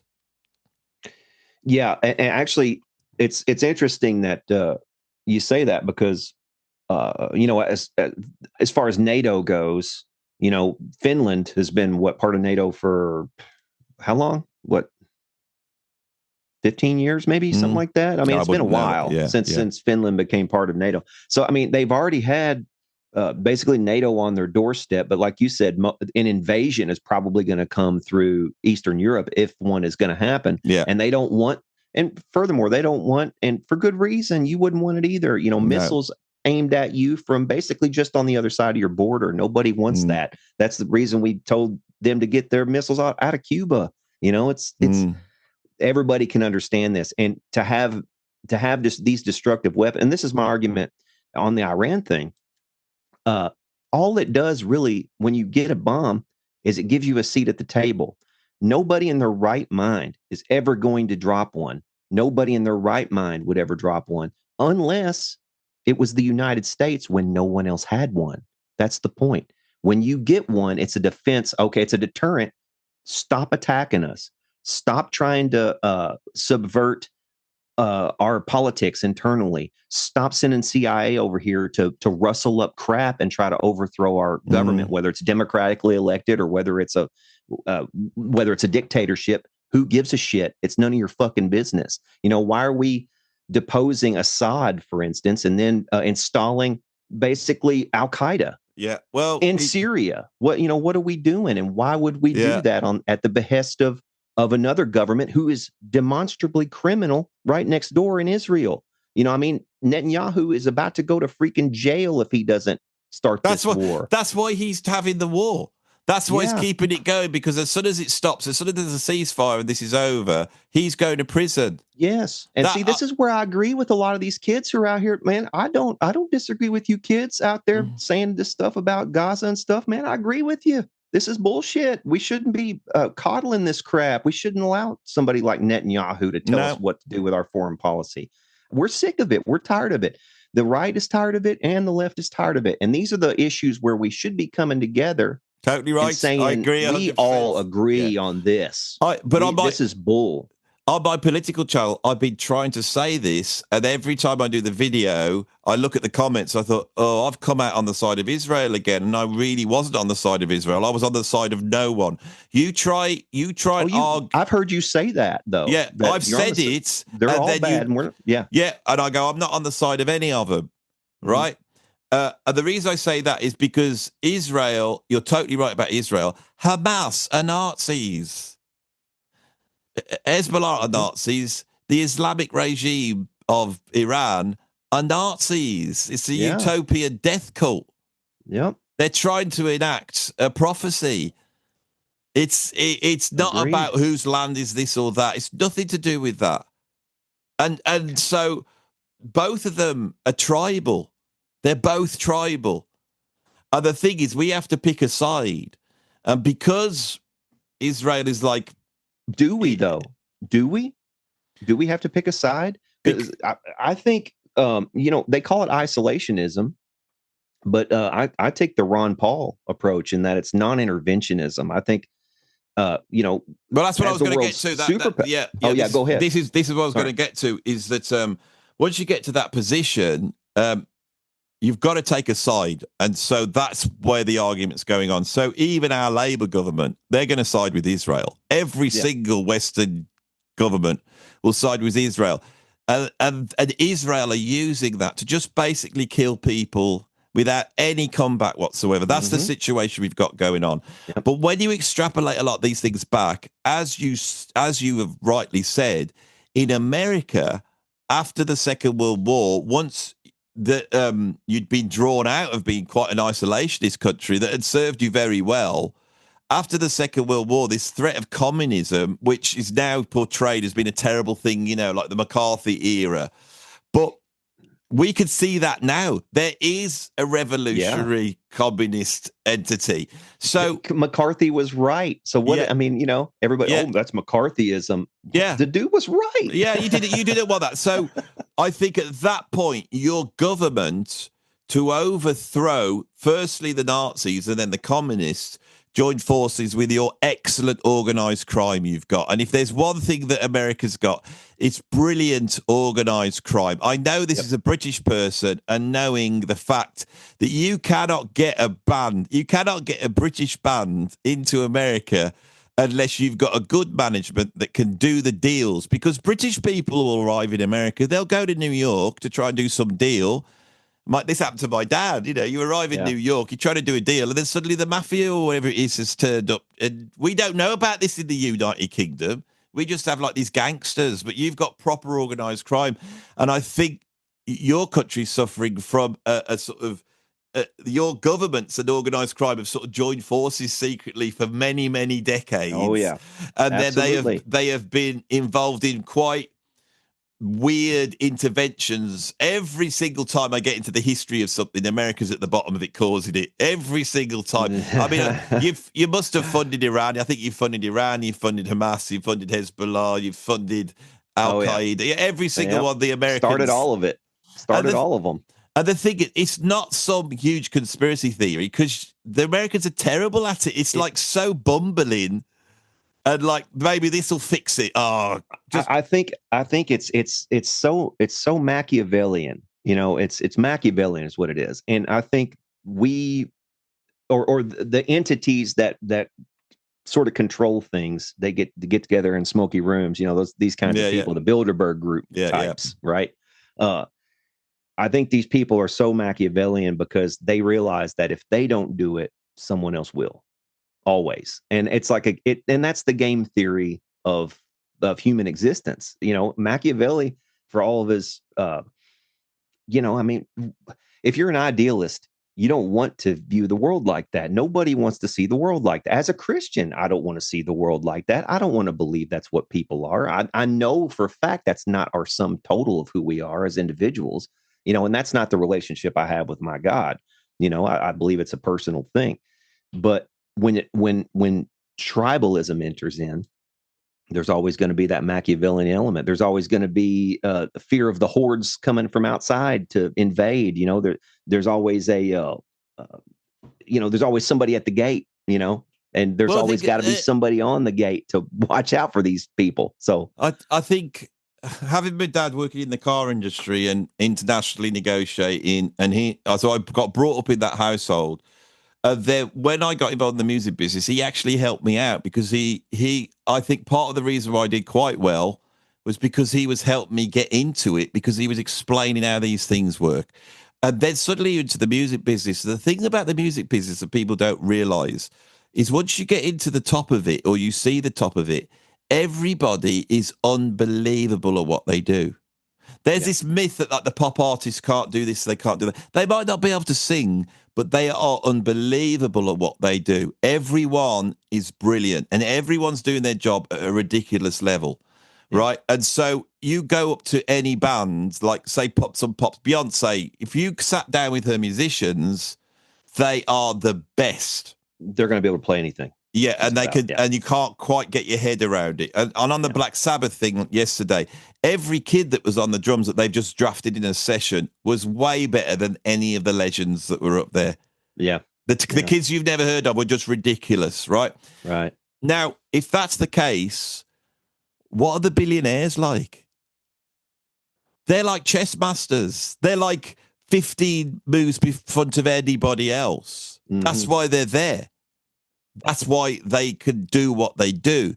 And they have such vast wealth that, I don't know, what can they enact with that amount of vast wealth? Well, they can just say a word and move entire markets. I mean, people like, that's why they call him the Oracle, Yeah. whatever. What's his name in Omaha, Nebraska? What's Buffett, Warren Buffett. People with that kind of wealth and that kind of influence.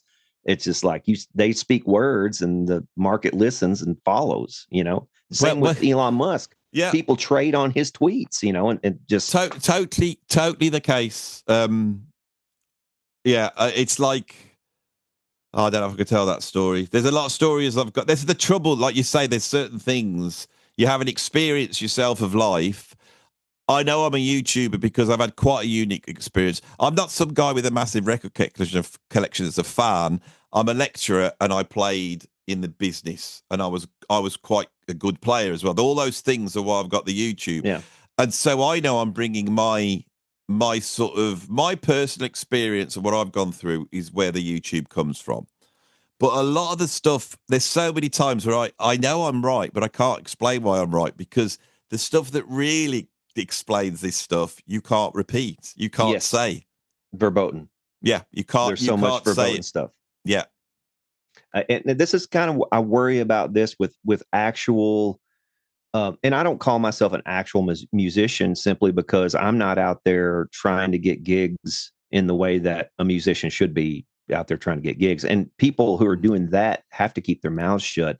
And it worries me for somebody like you. It's like, I'm like, I invited you on to talk about things, and I'm like, okay, well, he does have a political channel, Nothing Something Anything, and you guys should go check it out if you haven't seen Andy Edwards' other channel. It's his political only channel. I'll put links down in the description for all that. Anyway, thanks. So you've got this political channel anyway, so I'm kind of like, okay, so it probably wouldn't hurt him too bad to talk about some of these things that I would like to talk about this dude with, because otherwise you have to watch everything that you say, especially online, because you don't want.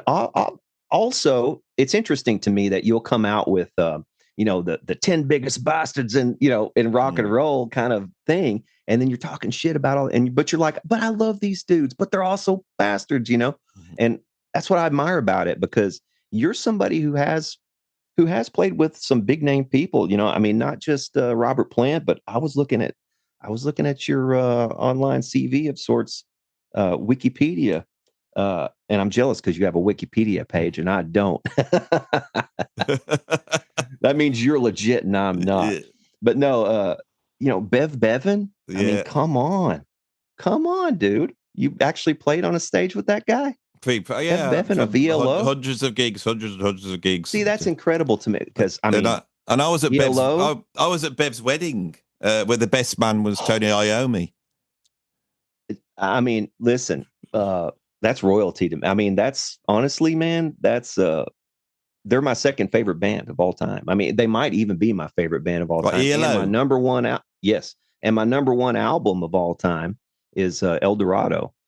I love that. I think it's the greatest rock album that was ever written. This is interesting. My absolute best friend is Rob Grocott, because he's my best friend. He's on the channel all the time, and his dad was Kelly Grocott from ELO. So I saw that. So I've got more than that. That I'm so deeply involved in ELO because of through Bev. So the fact that I know Bev and the fact that I know Rob is not the same. It's just the fact that I live here. Yeah. And so all these people are around. And the funniest story that I heard that Bev told me, he's told some funny stories, mine, but we were doing a gig up in Birmingham. Bev decided to go and get some bread and ham so we could have something to eat backstage. He wasn't a rider. So he goes over to the Waitrose, which is like a department store, quite a posh one. And he's just about to reach for the ham. And his other hand goes to reach for the same piece of ham. And it's Roy Wood from The Move. And they don't speak to each other because all these guys don't speak to each other. And so Bev looks at it and he goes, "Oh, you're right, Roy." And they end up having this conversation in Waitrose, you know. And then he comes back and he says, "You're not going to believe this. I've just seen Roy Wood in Wait." And it's literally round here is like you can go out and see these Run into a people. legend. Yeah, yeah. Oh, and it's like that's happened so many times now. Because of Sabbath being in Birmingham, last night, all those guys were in Birmingham. And I know all the musicians, so they're going, "Bloody hell, you can't believe it. Look who's in the curry house." And then there's a photograph of James Hetfield in the curry house, you know. Because they're all there. And this road I'm looking at here, out the window here, that road runs up out towards Droitwich. And Droitwich, just outside there, is where John Bonham's buried. And I was wondering, I wonder how many of those guys have driven up that road. Made that pilgrimage. Perhaps while we're talking, and we didn't know it, that Travis Barker's gone up to go and see the grave, you know. Yeah, wouldn't you? Wouldn't you? Well, some of them's got to do it. There's about 100 of them there, so some of them have got to go up. I know Chad Smith went up last time. About 10 years ago, he went over there. And I said to someone, I said, if you camped out on that graveyard... you'd meet all kinds of people. Yeah. Yeah, you don't know who would have, over that weekend, you might have seen all sorts of different people. Yeah. Or, run a taxi service down for the rock stars and make a bit of cash. There you go. And now you're thinking. Yeah, but I am a capitalist, as we've established. Who needs a gig? Who needs a gig? What you got? Yeah. Well, who needs a gig anyway? I've given up on all that.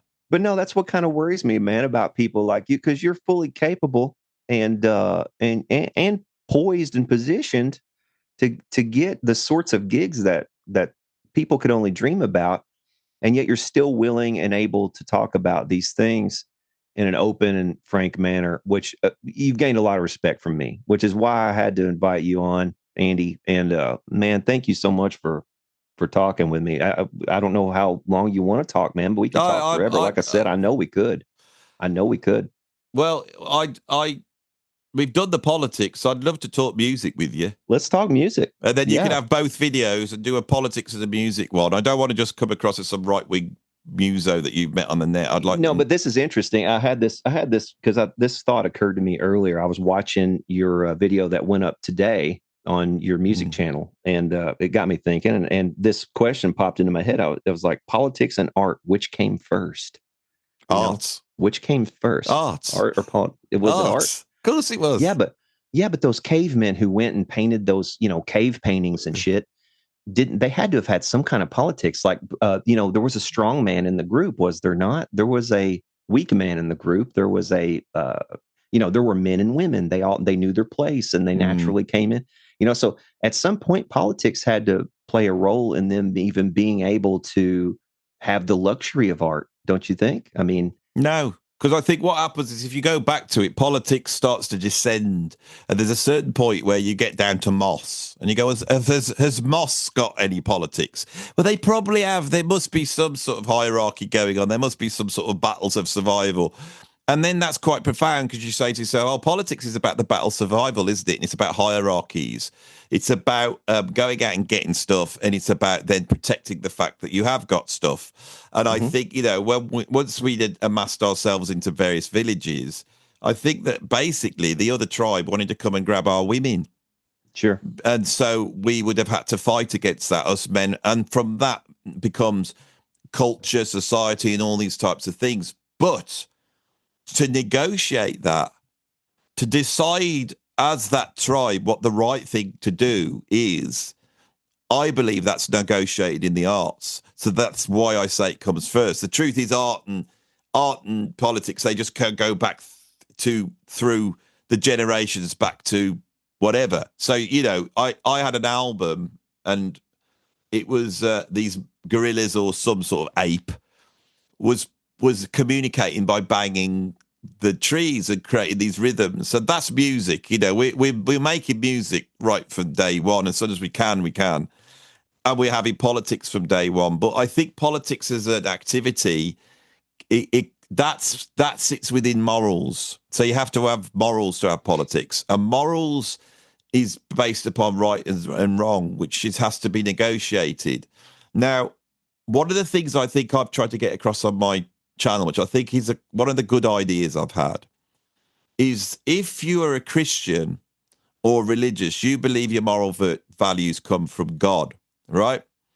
If you're an atheist, you believe that humans have to negotiate those values.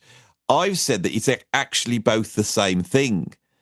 And I believe that I don't actually believe you can be an atheist in reality. I don't think it's possible. I think Right. that's It's a contradiction. Yeah, I just and I've been an atheist all my life, and I like being. No, you're not. You're not. You're an agnostic, if anything. I think it's not defensible to be an atheist because most of the arguments for atheism is I can't believe in something I can't see, right? So I need some sort of proof, and otherwise I can't believe in that. Usually that's the defense of atheism. And I'm sorry to cut you off. No, hold your thought. Yeah, hold your thought. Yeah. So I think it's a contradiction for somebody to say I'm an atheist because you're saying, okay, so you're professing belief in nothing. It's like you're professing a belief that you can't prove it. So why are you professing that belief when you can't profess the other belief? Why not just simply say I'm an agnostic and I don't know? You know, take the Socratic. At least that's philosophically defensible. You know, whereas atheism is not. It's like how are you going to defend this? Most atheists would argue that they can't 100% claim that there's no God, but they would say the likelihood is that there's no God. When I was about 12 or 13, there was more Christianity around back then, and I went up against the Christians in my school, and I felt that I beat them. I really beat them using the argument of definition and predestination and free will. I basically went in with that. I was only 12 or 13. That's what a pain in the arse I was even back then, you see. Yep. And they couldn't really argue with it. And then they turned on me. And what I saw from those Christians is very similar to what I see for the identitarian left. I've been against that all my life. In the last 10, 20 years, I've started to change. And what it is that once I started teaching music, I came down to this idea that what actually makes music good, because if we could work out what makes music good, then I could train the kids how to do good music and they'll have careers. And then the lefties turn around and they go, well, there's no such thing as good. It's all abuse. It's relative. And I went, it's not though, is it? And they went, well, it is. And I said, it's not, because you're making decisions all day long based upon what's better and what's worth. But see, don't you see your aesthetics philosophy? Because I've heard you expound on this. Your sort of aesthetics philosophy is a substitute for a more formalized religious moral philosophy. Well, that's what I'm going to get to. I'll tell you what actually happened, right? A few years ago, I had problems with my job. I was up against the establishment. It was all going wrong. I was in my mid-50s. I started to try and get other jobs. I was too old. Nobody wanted me anymore. I ain't going to play in a band unless it's some legacy band because I'm too old. And I saw, my God, life's coming to an end. And I've been an atheist all my life. And I got so low one night here. I'm sat in my room and I thought, oh, sod it. What's the, I got nothing to lose. God, please help me. God, if you're there, please. And I start praying. I'm low and I start praying. And it comforted me to do that, right? The next thing I know, about 2 weeks later, I get a message come through and it says Narada Michael Walden, who is my biggest hero as a drummer. He's the top guy. Him and Billy Cobham are the top guys. I get this message from somebody online. They said, Narada Michael Walden's trying to find you. He's seen what you've said. And I knew what I'd done. I'd got online and I'd gone, I love Narada Michael Walden. I love him. This is why I love him. And that love had gone out and met him, right? Yeah. And so he wanted to talk to me. Yeah. So we start talking. He agrees to come on the channel. I can't believe it.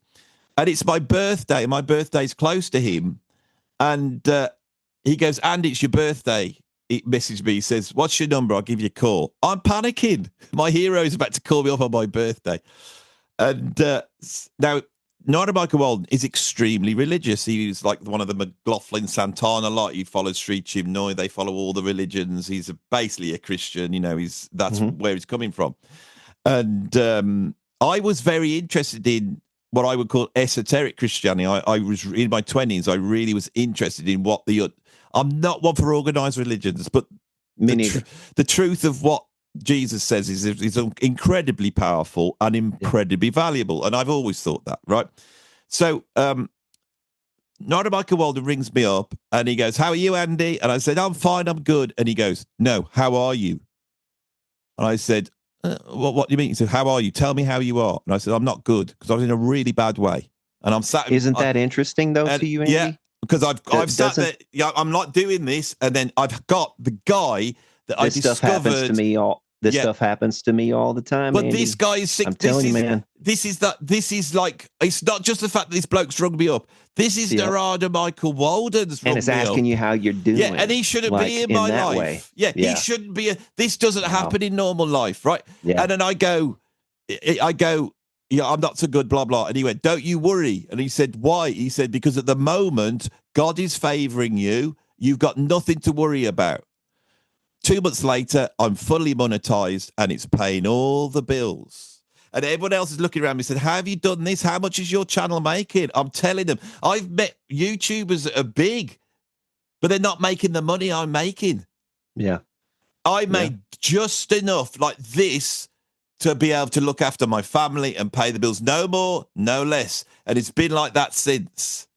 Yeah. And I ring up Nigel Michael Walden and I said, "You're not going to believe this story." I said, "I don't believe in God, but this has just happened." And he's laughing and he goes, he's just hang going, on, man. If you don't, I believe you that you don't believe in God. But no, I haven't got to. Why did you pray? The thing is, whilst all this was happening, what was bizarre to me is I know that the answer to what makes music good is philosophically the subject object. So you got a subjective view of the world, you got an objective view of the world. And you could sort of say that the subjective view of the world is my view of the world. That's what the atheists have. They go, "Look, I look at the world and I can't see a God, but the universe and everything is inside us." And so we are like a God because this is all ours, but we're not. I suddenly realized there was a relationship going on with the universe. And in that relationship, we're all trying to negotiate where quality is, where morals are, and we're trying to move upwards. And then you see that the universe is moving upwards.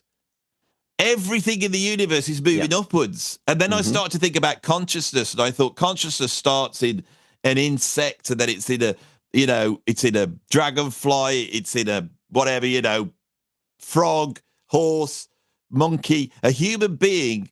And then we want to say, "Oh, it stops there." Because of our subjective view, we know all about the universe. We go, "Oh, it just stops there." It doesn't. It goes all the way up. And I thought, if consciousness is going all the way up, where's it going? It's going to an overall consciousness and I've got consciousness. The universe has a consciousness. There's an overall consciousness. And when I arrived at that was like a profound realization, because I thought, this is undeniable now. When you say you don't believe in God, you place your faith in materialism, in the universe. That's God. You're placing your faith in the human ability to see reality at all. Yeah. I mean, why would you place your faith in that any more than anything else? Because we've proven again and again to be fools, Anyway, and now the other day, I'll tell you this because you'll love this being a Christian, because I'm in a funny place at the moment. I've got this cinema channel, and I decided to. I thought, I'm going to look at Christ because I know loads about art, and I know about what's your cinema channel? It's called the Magic Box, and it's like I actually don't promote it because it's where I can just do whatever I want, and it's a lot of artsy fartsy stuff. And I wanted to talk about Christ depicted in art and then in film. And I thought, I'll watch The Passion of Christ again, which I saw at the pictures. And I thought, God, Mel Gibson's off his bloody head. And, and he made this sort of torture porn of Jesus getting, killed for like 2 and 3 hours. I thought, I'll watch it again. And I'm in the middle of this and I'm watching it and he's getting, Jesus is getting like really battered and all this is going on. And I'm thinking, I don't like this. I thought, why has Mel Gibson done this for? Why has he done this? I don't like it. And then I thought, why don't I like it? It's not because of Jesus. It's because of me. It's because I don't want that to happen. What's happening to Jesus Christ, I don't want to happen. And I'm sat there watching it going, that's mad because it does happen and I'm trying to avoid it, right? And then Jesus is on the cross and the bloke next to him says, I've done all these bad things, you haven't, and you're still here. And Jesus turns around to him and says, well, don't worry, because now that you've realized that, you will now be in heaven. And I was like, we'll be dining in heaven with my Father. Yeah. And I thought, that is not that the exoteric view of Christians, which means there will be an afterlife. That's not what he's saying. I suddenly had a realization that Jesus art, this is the deepest bloody conversation I've had online. Western art is the contemplation of Jesus' suffering, perspective, realism, all these things that we've invented, photography, all these things have been so that we can contemplate the suffering of Christ. And Jesus sits there having this battle, and then at the end, he goes, it is done.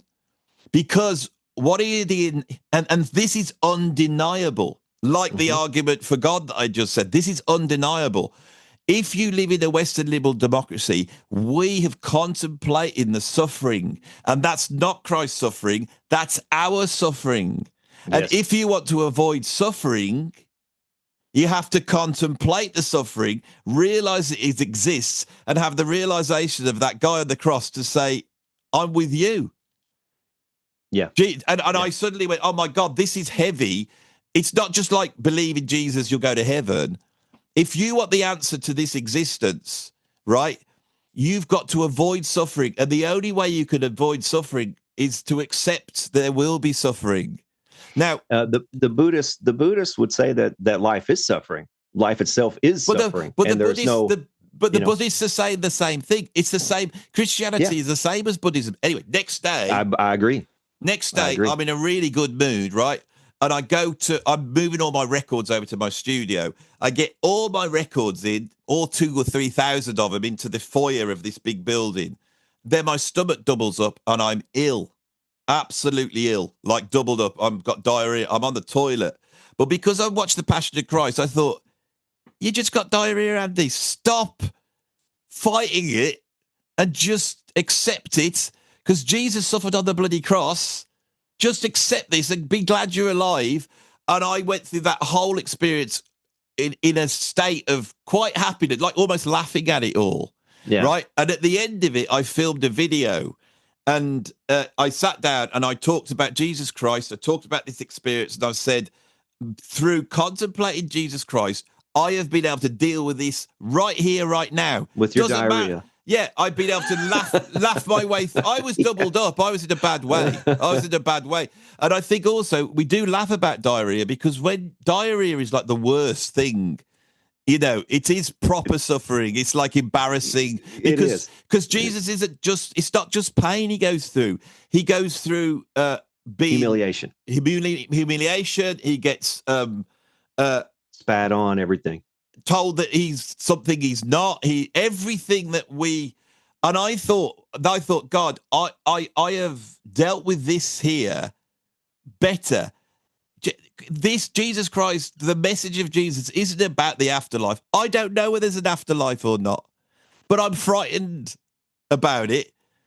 By accepting Jesus, then you just put your hands into that. So I got to be honest, I seem to be moving towards it, but what I can never do is become a Christian and accept the organized religion of Christianity. I agree with that. And I can't attend any of the churches around here because they all closed down during COVID. And I thought, if any time God was calling on you to look after your flock, if you are indeed there for that reason, it was then, and you all shut down. And I can't find a single one, except there was one, and the guy was actually persecuted and prosecuted by the state. The governor actually sent cops, the troopers in to start tagging people's cars and finding people for going to church over COVID. And that is the only church I would consider attending, is one where the guy actually stood up and said, "No, this is not what Christ wants me to do right now." And he did that, and mad respect for that. But back on what you were saying about consciousness, you say I couldn't believe. This is where I draw the line, like on organized religion. I agree with that, but on the consciousness thing, you acknowledge that consciousness exists. I think therefore I am. That we're here, and you acknowledge that it exists, right? Correct. We have a consciousness. Yeah. Now you can say that your consciousness might be yours alone. My consciousness might be mine alone. Usually what I look at consciousness like is that I'm standing here at this window, this creature called Brad, I'm standing behind his eyes, and I'm looking out onto a world, and God is with me looking out onto this world. And I can either choose to acknowledge that God is standing here with me looking out into this same world, or I can be alone. I can say there's nobody here with me looking out into this world. So you can choose how you want to look at that, but I choose to look at it as God's here with me looking out of this window. I'm not the only one looking out this window. And I think it's the same window that you're looking out of as well. It's like the window is the same. Could be. The window is the same. It might have a different veil over it of maybe it may be intelligence or disability, or there's certain windows that are worse off than others. I mean, could you imagine looking out of some of the windows that exist where you're quadriplegic and you're sitting and you're just laying in a bed all day and you've got nothing. And like you said, the suffering of Christ. It's like those are things to contemplate. Usually, when I pray, Andy, I pray for other people. I pray, and I say that's all I pray thanks. for now. I give thanks to God. I'm like, God, thank you for my family. Thank you for my daughters. Brad, thank when you I was so praying, much. I wasn't going, can you help me out of this? Can you help me out of that? Yeah, God, yeah. I need some money. I was just going, that's a real prayer, and he answered. I was going, look after my family, make sure we're all going to be all right, make sure they're happy, watch over us, and I thank you for everything we got. And I once I started doing this, I tell you where I come from at the moment. I have decided that my religion is musician. And I've done that all my life. And when I sit down and play music, and I've studied it in darker depth, you wouldn't believe, and I've taught music. When you play music, you're trying to balance two things. You're trying to get the emotion. You're trying to get into that point where you can feel the emotion in your playing, and you want to have, but not too far. But you're trying to balance it against this sort of grid of perfection. If you go too far towards the grid, which is organized religion, it goes wrong. If you go too far to the chaos of just screaming, you go into the realm of chaos, which is the opposite of. I mean, it's God. God, as my definition of God, is the sublime unification of chaos and order, which is what everything is, but we cannot see it, and that's the fall of us. So we suffer, and the only way the first job you got to do is stop the suffering. That's why Jesus Christ is there. And you could get into all the sort of all the symbolism that Christians talk is all great, but the reality is we've had 2,000 years of that story being the biggest story. We know it inside out. Even the atheists have contemplated Christ's suffering all their lives.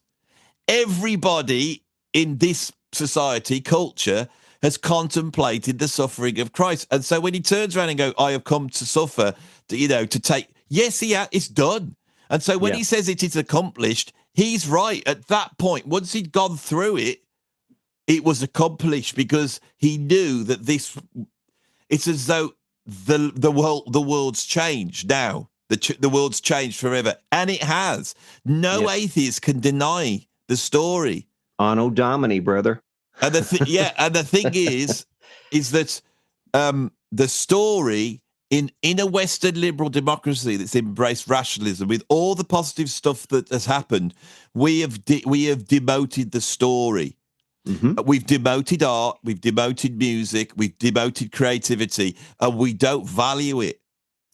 I know that the process I go through all along as a musician has been one of worship and connection to the world around me and to my fellow man. And if you want to be a good musician, the only way you're going to pull that off is to have love for the people. It's like, it's playing good music that's what I felt watching Black Sabbath. It's like what you were saying with Black Sabbath. Yeah, it's like what you're saying with Ozzy. He's always, I love you all. And he's always said that. That was a massive church. That was a massive church. I love you all. You know? And it's like everybody's like, yeah, I love you too, Ozzy. You know, it's like that was a church. They were worshiping God, and they might not know it, but they were. Do you know how many times, Andy, I've said the phrase "music is prayer." Music is a form of prayer, whether you realize it or not. It is. That's what all art is. When you're doing art, you are in a prayerful state, the state of flow as a musician. That's what it is. That's what prayer is. I hear so many music. Oh, I don't pray. I don't believe in God. Yes, you do. Yes, you do pray. You pray every time you pick up that guitar or play those drums, dude. I think we would do well to say, just forget about whether there's a God or there's not a God. Try and live your life the best you possibly can. Understand that we have all inherited these moral values, right? I know a bit about Islam. I know a bit about Buddhism, less about Hinduism. Christianity, I know everything about it. I've been a part of a culture that I know everything, not like a Christian who studies it, but for someone who called themselves an atheist, I can think of Jonah and the whale. I can think of like Genesis, Tower of Babel, and I could wax lyrically because these are the best stories that have existed. You know, and it's like you look at the history of music, you look at the Pythagoras and then the Platonists and then the introduction of harmony. Harmony is order. Tribal music is not ordered in the way that harmony is ordered, but it's the church that then organize that into quartal harmony, quintal harmony. Then they add the major third. That's all because of Christianity. Yep. The whole. You could look at the major scale and see that truth is enacted through that. You could look at the democratization of jazz and how everyone can have their voice but conform to the rules that allows them to communicate with people that from all these different places. All of this could be seen as it's like a code for a moral set of values that we all love. And I think Richard Dawkins the other day when he said, I'm a cultural Christian, and then Jordan Peterson was there going, that means you're a Christian. And what they're arguing Jordan Peterson doesn't even know what he is. I think he does know. He knows exactly what he is. He just doesn't want to say it because it would pin him down, and he's making a lot of money. Yeah, I don't know. I think Jordan Peterson lately he has kind of disappointed me because he goes right up to the edge of some things, and he won't what's the definition of this? It's like, all right, Bill Clinton, you know what I mean? It's like what's the definition of is? Depends on what you think the definition of is. Yeah, you know what I mean? It's like, come on, dude, get past that crap and just speak like a common person. But for me, he played a part because years and years ago, probably nearly 10 years ago now, a long time ago, just as he was emerging, some of my students, because the kids always get there first down anything like this, and they went, have you heard of this bloke Jordan Peterson? And I went, no. They went, he's transphobic. And they said, you're clever, Andy. You go and listen to him and tell us where he's going wrong. The kids said this. They want to send me off because I'm the clever adult. I'm going to watch it and then come back because they couldn't come up with an argument. I'm going to come up with an argument. So I Google him. I Google him, and this thing comes up about Pinocchio, and I watch it. And I saw that too. I was like, it was really good. He's just filled in he has given me the piece of the puzzle of how to see this subject-object thing that I was just talking about. What he's doing, he's taking meaning and he's elevating the value of meaning up so that opens you up to interpreting things on an aesthetic level. He's a rationalist, he's a scientist, he's got all that on, but he also elevates meaning to a higher level. That's what we need to do. We need to be able to have a conversation that is deeper. And I understand why he doesn't want to commit himself to this, right? I don't want to call myself a Christian, but the reason I always thought, hold your thought. I always thought it was a form of philosophical suicide to call yourself a Christian and to take that leap like beyond, because I always thought, okay, libertarian on the politics, where I'm kind of walking the fence of, I'm a little bit of everything, and I know where I stand, libertarian on politics and agnostic on religion. And it's like, I can defend these positions, like in any philosophical settings. Like somebody comes at me with, you're this or you're that, or starts attacking me for this or that belief. I can defend these. I can set up a wall and be like, okay, I'm straight down the line. It's not even about being able to defend myself, but being able to reconcile it to myself. How do I reconcile this belief, or whatever? Where's my proof of this? Or, because I'm a rationalist at heart. I'm a rationalist. However, at some point in life, you have to look around and say, this is not rational. The fact that we're even here. What the fuck is going on here? What is this? What is this? You know what I mean? It's like, and I took a great deal of LSD when I was in my teens and early 20s. And if I know nothing else, it's that these walls, like every terra firma, can disappear. You know what I mean? Whether my mind is making it happen or it's disappearing on its own, whatever the case, the objective and subjective no longer exist. That's it's like the point. That stuff just gets erased. Yeah. If you're trying to establish truth, right? Science is brilliant, because what science does is it pretends to be God. Science goes, the world's without material, actually being able to be God.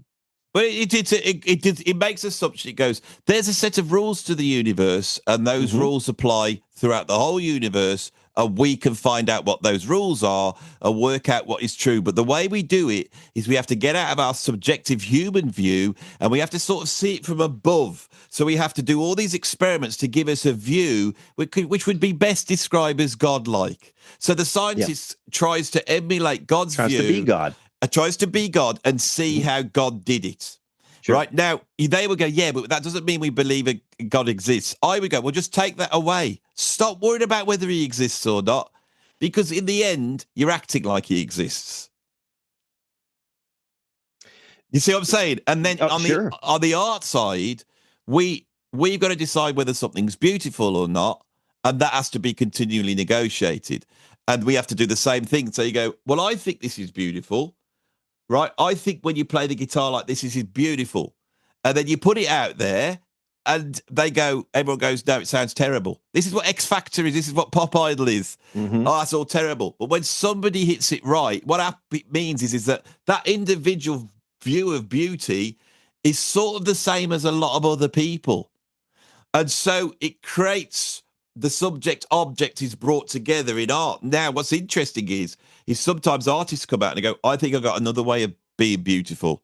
And the world goes, I don't think you're right there. But a few people go, oh, no, this person might be able to be onto something. The first follower principle. Yeah. And so this means that art enables us to negotiate beauty dependent on what's happening in the world. So with science, if you took science and art and if you could put those together, you would have a church.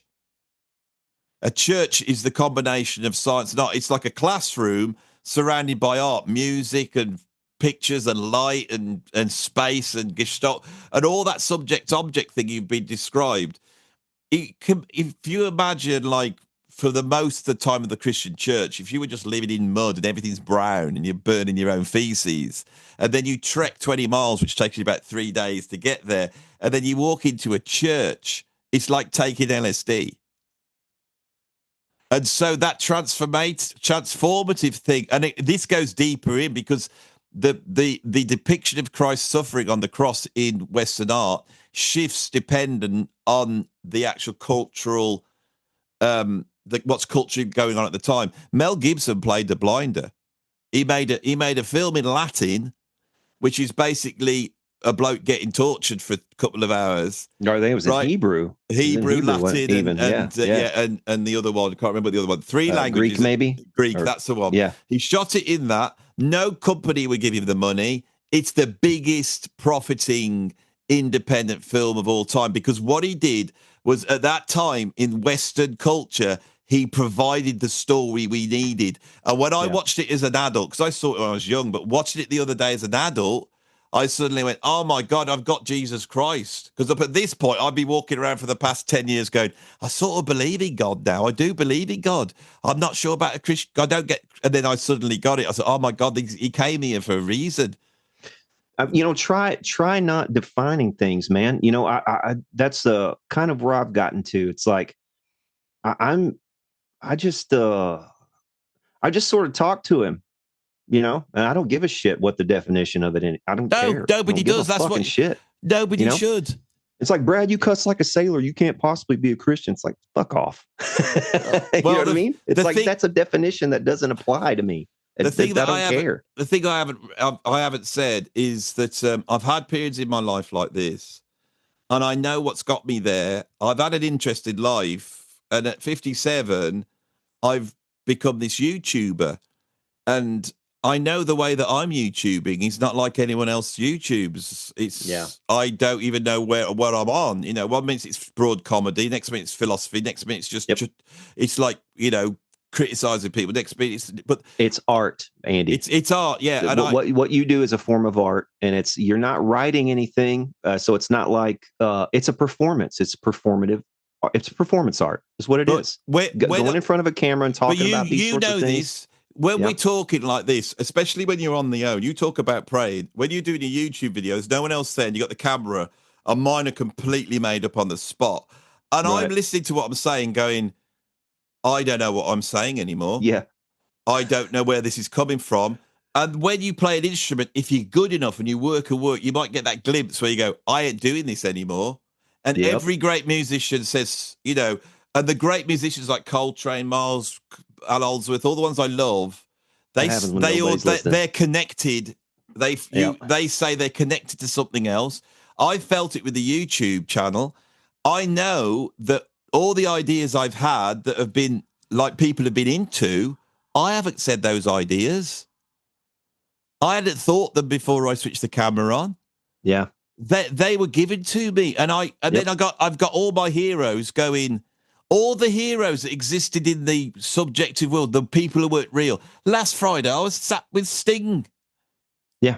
And it's not just the Sting's massively famous. The first album I bought was The Police and Motorhead. Those are the first albums I bought. And then I'm sat with Sting. Why am I sat with Sting? Because Dominic Miller loves the channel. Why does he love the channel? Because I've sent the love out. Yeah. And if this isn't Christianity, we've got to send the love out, receive the love. And I could see that when it's happening. That Sabbath gig, it was a church. They don't know it, but they're. I think in Christianity, it's the equivalent of karma in Christianity is the Holy Spirit. I believe that's what the Holy Spirit is. It's the Christian equivalent of karma. It's what you send out into the world, and it comes back as a boomerang. It feeds on itself, and if you're sending out negativity, you're going to reap negativity. You reap what you sow. That whole adage. Yeah, but so it's like, but karma sounds like it's a natural thing that would just happen. The stuff that's happened to me is not natural. This is more than that. And that's the thing. I say it to my mates, and they know I have been a hard atheist for most of my life, and then agnostic, and then the last few years, because I'm still going, I don't get this. And I said, you're not going to believe this, but this happened, Last night when I did that live stream, right, I had 32,000 people in the first live stream. No way. Yeah. You say yours like simultaneously? No, over the hour and a half, simultaneously, it was around about 1,000. And it maintained. See, I can't get anywhere near that anymore. And I'm sat there, and I was nervous of doing it, but once I got it on there, the amount of love that I was getting, they go, "We love you, Andy." This and this. When I'm just sat there, cracking jokes, saying stuff, just chatting with these people, and they all just felt like outsiders. All these weird people that had come around, and they were going asking me about stuff. Did the second one, and then so when I got the copyright strike, I felt this is so unfair. Even though I know I'd breached the copyright, I felt they didn't understand what was going on. This was positive. There was so much love coming around, and then they have to go and bloody close it down because of money, and then no money to be. I don't know. It's, but yeah, and I said to my mate, and then I thought that's a fluke, so I set another one up, and that's the one that got shut down, but still had 25,000 unique viewers in that thing, and that was still running at around about 1,000. And I thought, oh my god, I'm gonna have to start live streaming. I don't know what to do, because if I'm going to live stream, I want everyone in that live stream to love it. I want them to be in there feeling the love. That's what I want. I want it to be a positive. When I'm taking the mickey out of people and being negative and, all the stuff that I do, I'm not doing that to be evil to those people. They're millionaires. They can take No, and it. it shows too. Yeah, It shows. I'm doing it to You're- make people laugh, Yeah. so that they'll Right. go, "Oh, that's funny." And I'm just trying Have you to ever make. had anybody that you've criticized reach out and say, "Hey, man, I thought that was pretty funny"? Has that ever happened? No, the No. worst was I did a number of videos about Al Di Meola, and I kept taking the mickey out of Al Di Meola like all the time. And then when I interviewed Al Di Meola, we made that weekend. He says, "I don't know when I'll do it. I'll have to let you know." He goes, "Here's my number. Just keep in touch." So I was chatting with Al Di Meola for the whole weekend, and he was lovely. So nice, such a nice bloke. And I thought, and when I was interviewing him, I thought, I hope he doesn't watch any of these videos where I've taken the mickey out of him. Yeah. But if he did, I go, look, because Sting, when I saw Sting, he came over. I did a video on Sting, and I said to Dominic Miller, would he play this part of this joke? And so Sting gave me a little bit of video where he was going, "Who the hell's Andy Edwards?" I didn't even know he just dismissed me completely right at the end of this love-a-thon I'd done. And when I saw Sting, Dominic said, "This is the guy that you did the video. Do you remember?" And he goes, "Oh yeah, I think I remember. I did that video for that YouTuber." And I went, "Yes, Sting." I said, and I thought, I got to say, I said, the video was called Sting, Musical Genius or Twat. And Sting just turned around and went, "Can't I be both?" Yeah. And so that's the close. They don't care. They don't care. They'll take it. They'll take it. If, it's like, I'd say, look, I think probably some can, but if they didn't, if somebody got in touch, I'm going to go all out war. I'm going to go online and say, this guy has had a great career. He's loved. He's sold records. He's never had to do a day's work in his life. All he's done is turn up and do gigs. I know what it's like doing that. It's the easiest job in the world. And he's a talented guy, and people love him. Doesn't matter what I say. But if he can't take some bloke, just look at my criticisms. They're like, they're fat. Yeah. No. So, he's fat and ugly, or it's like I'm taking the mickey out of me. Yeah, obviously. It's not. I don't know. It's like I want the people to like the videos. I want people to watch them, and I want it to cheer them up first and foremost. I want them to watch it. I think a lot of YouTubers don't go into it like that. They want to make a point, or they want to do what other YouTubers do. But I was in the music business, so we were trying to sell records. So I'm thinking, well, what are people going to like? Yeah. It's when I was in the live stream, I got this ready halfway through, and it's sagging. There you go. And then I'm that cheap that I'm ready to go with that at any moment in time. Because it actually, your blurry background thinks that's part of your background. That's interesting. It's like blurring them. Actually, it's making it look more realistic than it is, to be honest. Yeah. But the reason those are there is because I knew that if the live stream sags, I'll stick these on, because I just want it. I know it's cheap and rubbish, and I know a middle-aged bloke shouldn't be doing it, but I don't take myself seriously enough to think like that. Andy, you're a natural born entertainer. It comes through in your videos, dude. It shows for sure. You could have been a comedian. You could have been a comedian. You have that thing that a lot of British people seem to naturally grow up with.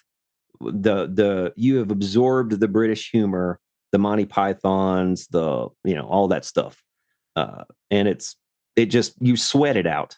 You seem to naturally just sort of exude it.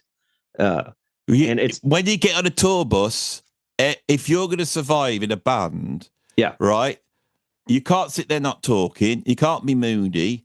You've got to lift that thing up, because there's a lot of stress when you're in a band, and everyone ends up hating each other. And so all the musicians I know are like me. And as soon as you're in there, you're having a laugh. Yeah.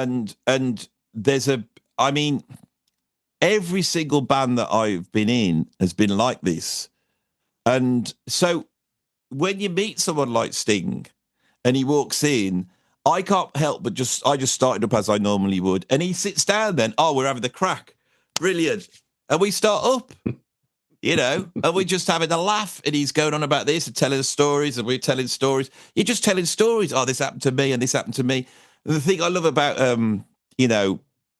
like rock stars, rock gods, is they've got incredible stories.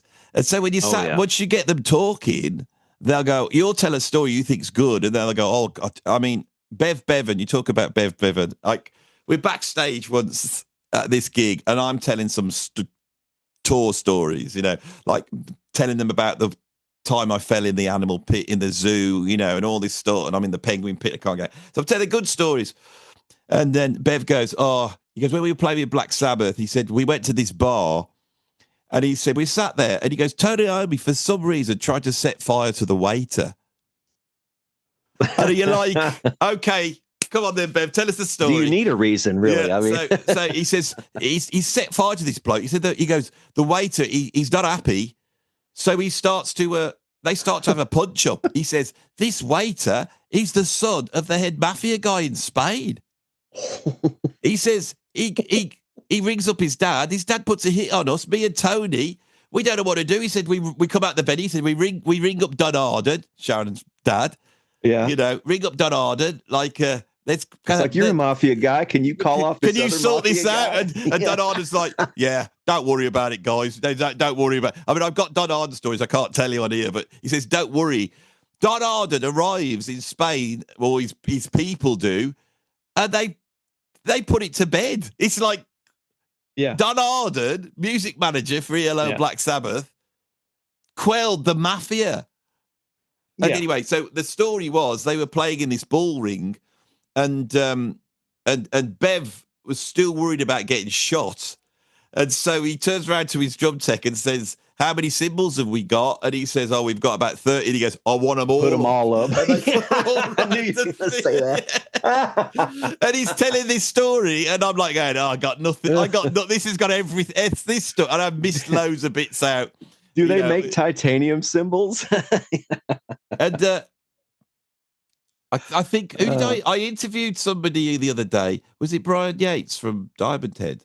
Could have been. They were the support on this gig. I think it was Brian. They were supporting this gig. And I told him the story, and he goes, yeah, I remember that happening. And it's just like it was one of those things. He goes, I couldn't get a guitar sound out of my guitar. That's all he cared about, even though, I mean, I can remember having that. We did a gig somewhere. Robert always had these people that were trying to kill him, and you'd get to the gig and they go, if you see this bloke, and there'd be a whole list of them, there'd be these grainy photographs. I go, seriously, who's that bloke there? They go, he thinks that's he's my Jimmy. stalker A. Yeah, he goes, I can remember I just randomly went, who's that one? He went, he thinks he's Jimmy Page, and he said he keeps injecting himself with furniture polish, and he wants to kill Robert. And I can remember when they said this, like it's nonchalant. And we did a gig, and one of them turned up, and they got rid of him. The crew guys got rid of him. And then we went on stage. I can remember sat right behind Robert. I thought, if someone tries to shoot Robert now, I'm right behind him. It's I'm going to get the bullets. Why have I got to sit here for? When the singer comes over to the drum kit, and he's like, yeah. I'm trying to move like that, get behind the big hair, just trying to make sure that. Oh, man. That's funny. I actually, I got to hang out with, it was the American, he was I forget that dude's first name? His last name's Marshall. Anyway, he was the American manager for Led Zeppelin in the 70s, for Swan Record Company. Whatever, what was that record company? Swan Song or whatever Swan it is? Song, yeah. There it is. Yeah. I got to hang out with him in a limo at one of my friend's shows, and was just talking to him. I was like, yeah, that must have been crazy, huh? And he's like basically stuff I can't tell you, he's like, no comment. Yeah. I mean, it's the thing is that what happened to those bands in the 70s is working class people got a sight of what it's like for the billionaire elite. and Yeah. they got up to all sorts of things, and that has been turned into like a sort of folklore now. But the idea that the billionaire elites aren't doing the same things that Led Zeppelin were doing, but on a much greater scale. And I know, chatting to Robert, that he was actually, for a young man at that time, he kept his nose clean. I was going to say he actually seemed like he was very almost a family man more. Yeah, I mean, considering, considering, yeah, I mean, he's not a family man like I was a family man. Right. But if you know what I'm saying. No, obviously, I'm sure. I'm not saying he was a saint, but what I'm saying yeah. is in every interview I've ever seen of him, he always seemed very down to earth, very almost approachable, like just a regular bloke. These are normal. Like. They're normal blokes, and everyone I've ever met is like that, except that they love music. Like Robert knows. Robert could have a YouTube channel. I wish he would do it because his knowledge of music is encyclopedic. It's ridiculous. Do you have his number or contact? I did for a while. The thing with Robert is, I'm in certain circles. So my best friend is his best friend. I saw Robert 2 weeks ago, but I have to be honest. It's like after playing with him and then go through a thing and go, what did I do wrong? Why did he get rid of? And then you realize it's just because he wanted to move on. And then you realize, and then it took me a while to go, my God, I actually got when you've been in a band that's had any success, when you come out of it, you always feel like you've failed. Everybody I've ever met, unless they are a Robert Plant, anybody that's in a sort of a little bit famous band, they act like all they ever talked about how it went wrong and we should have done this and we would have been bigger, blah blah blah blah. And so I went through that, and then I thought, something. All Robert did for me was positive stuff. It's like, I love music. I got to play Robert Plant. I played to like 80, 90,000 seater venues, ridiculous, huge venues. I met my heroes. I got to play all these stuff. I got, and the most important thing is that Robert expects greatness from you. You can't be like a pub band player. You can't be like a covers band player. You've got to deliver what he wants. And I enjoyed being in the pressure of that, and that's what I miss. You see, that I know that's really what I miss, but I'm not the right player for him, and I'm not interested in the same things as he's interested in. The band he's got at the moment, Saving Grace, I know them all. They're far better suited to what he wants than I am, right? Yeah. And part of the problem is that I have actually got quite a lot of chops, and I'm a jazz guy, and that's not what Robert wants. He wants something that's much more earthier and much more. I mean, in Zeppelin, the secret to Robert Plant, and I'll say it here, is when they were in Zeppelin, that was Jimmy Page's band. Yeah. They were hired in, and Jimmy Page produced it, and it was his vision. And Robert played such an important part, but I feel when he came out of that band, Robert then was the one who had the successful solo career. And Robert doesn't want to go back into that situation because he is not the guy that was in that band. It's hard to explain this. And so Robert never wants to go back. And so everybody that meets him, me included, I wanted to do the John Bonham thing. I wanted us to do Led Zeppelin. That's not what he wants. He's moved away from that like 50 years ago. Well, you might actually be selling yourself short then, Andy, because maybe he wants to move in a direction he doesn't know he needs to go in. And maybe you've got the chops now. And sometimes people diverge in life and then come back later and rekindle something and realize, hey, you're into that now. Oh, cool. One of the things you got. There's two types of great players. There's great players that are great because they got an individual voice. Dave Gilmour, I knock all the time, but he is amazing. Dave Gilmour's amazing because we know it's Dave Gilmour as soon as he plays a note. I'll hold my nose and say it too. Yeah. No, I agree. They're all great players because they're individuals. Dave Gilmour, if you hire him, it's because you want Dave Gilmour on the record. The real virtuosos disappear. Right. You don't notice them. Well, technical virtuosos do. They're the artistic virtuoso, people who are the songwriter behind, like you said, everybody on the tour bus wants to have a laugh. The first thought I had was, except the songwriter. This is the guy writing the songs. He's in the back, wailing away or something, crying in a corner or whatever he's doing to get in the mood for a song. usually that guy is not. He's not going to be the technical guy who's out having a laugh. With the regular. Yeah, I think I actually, as I've got older, I respect those sort of musicians that can deliver that faceless way of playing. Yes, because it requires. It's not just technical skill. It also I can remember I did a tour with Kenny Ranoff, and he's one of the biggest session players in the history of drumming. Played drums for John Bon Jovi, Meatloaf. He does that drum fill on Jack and Diane. John Cougar Mellencamp. He's an absolute legend. Mellencamp was on my list today, by the way. But it's the posers. Kenny used to tell me. He said he used to say that John Cougar Mellencamp was one of the first guys to have a ramp.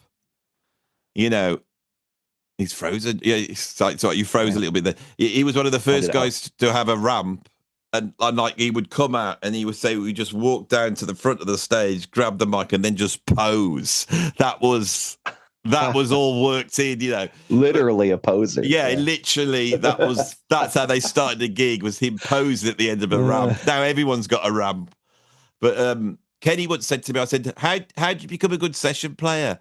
And he said. He went, treat the song like a script of a film. And he goes, you're a bit player. Work out what your part is and stick to that. Yeah. And I'm not like that.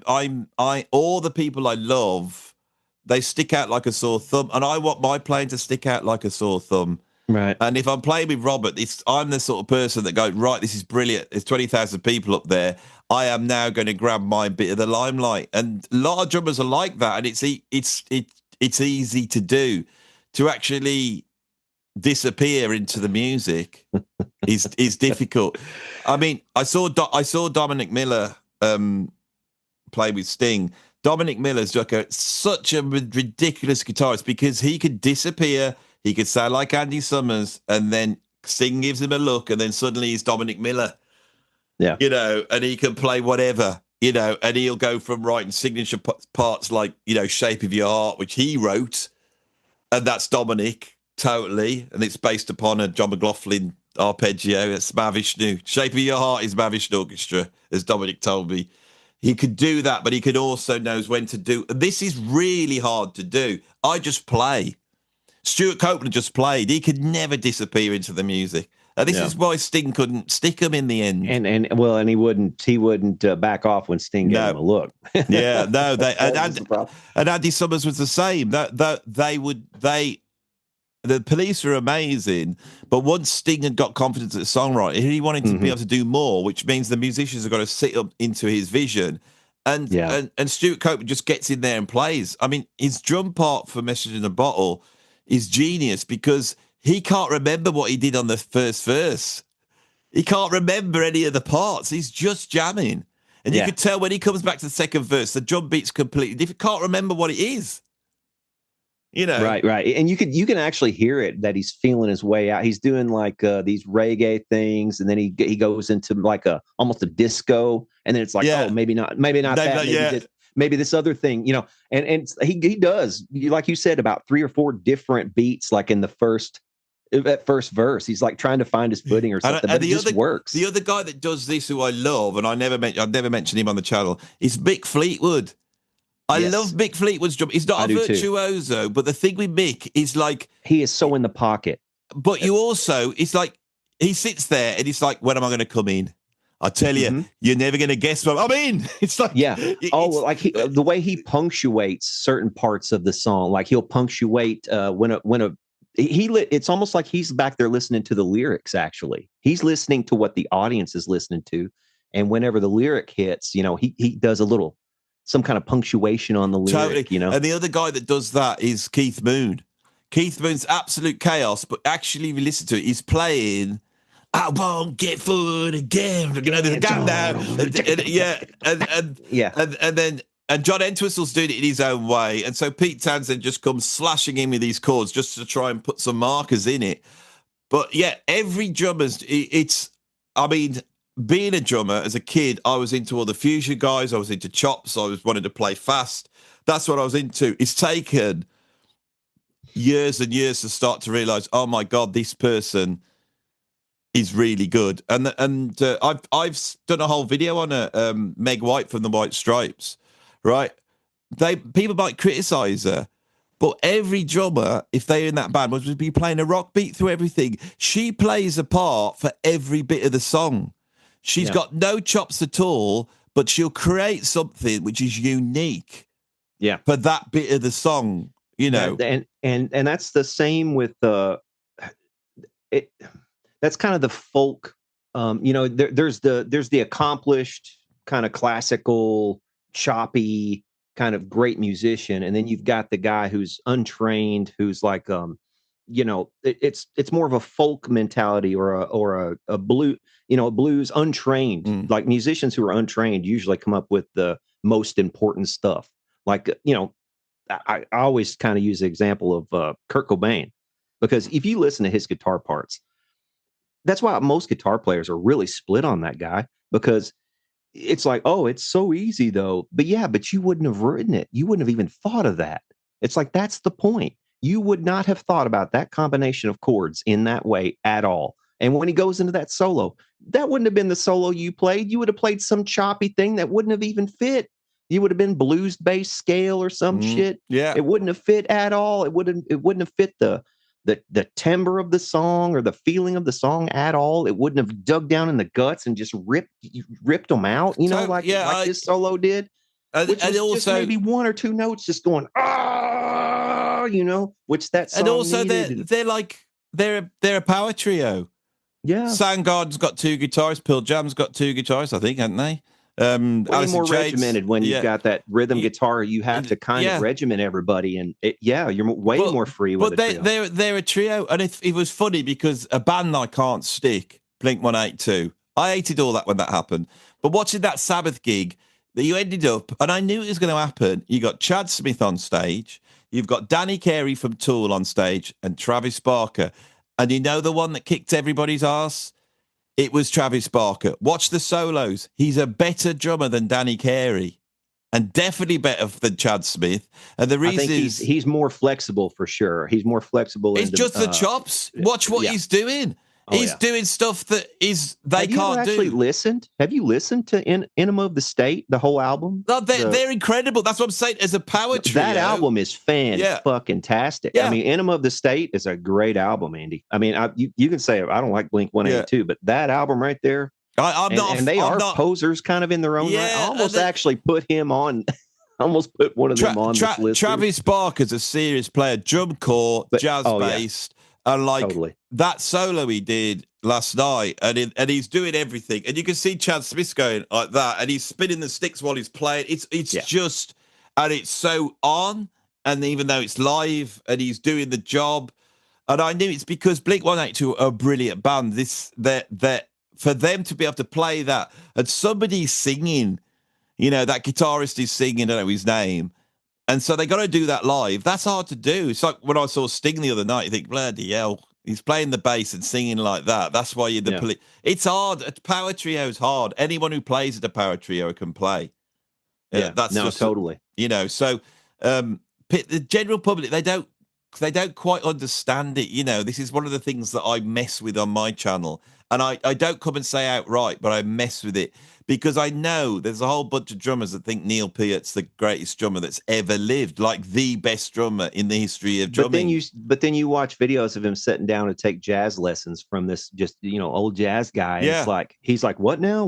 And he's actually trying real hard. And I think there were some videos out there like when he was taking jazz drumming lessons, and it was like you can watch him kind of as the learning process is setting in, and it's like, man. It's like Neil had a lot to learn. It's like he's still, you know. So yeah, man, totally. Yeah, jazz drumming is another. Do you know of Rick Dior?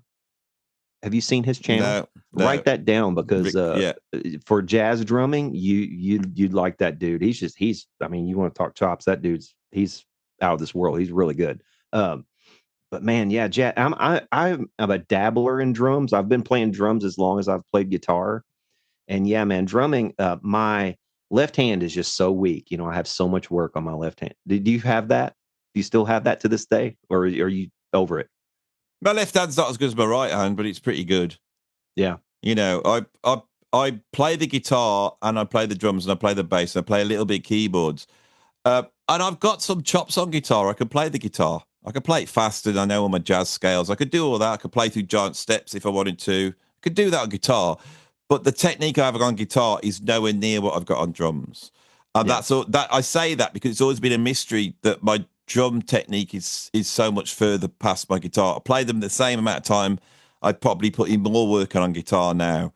But I think I've never been able to work that one out, to be honest. I was going to try and say something there, but I don't know why that is. But that gives me a good idea of what technique is.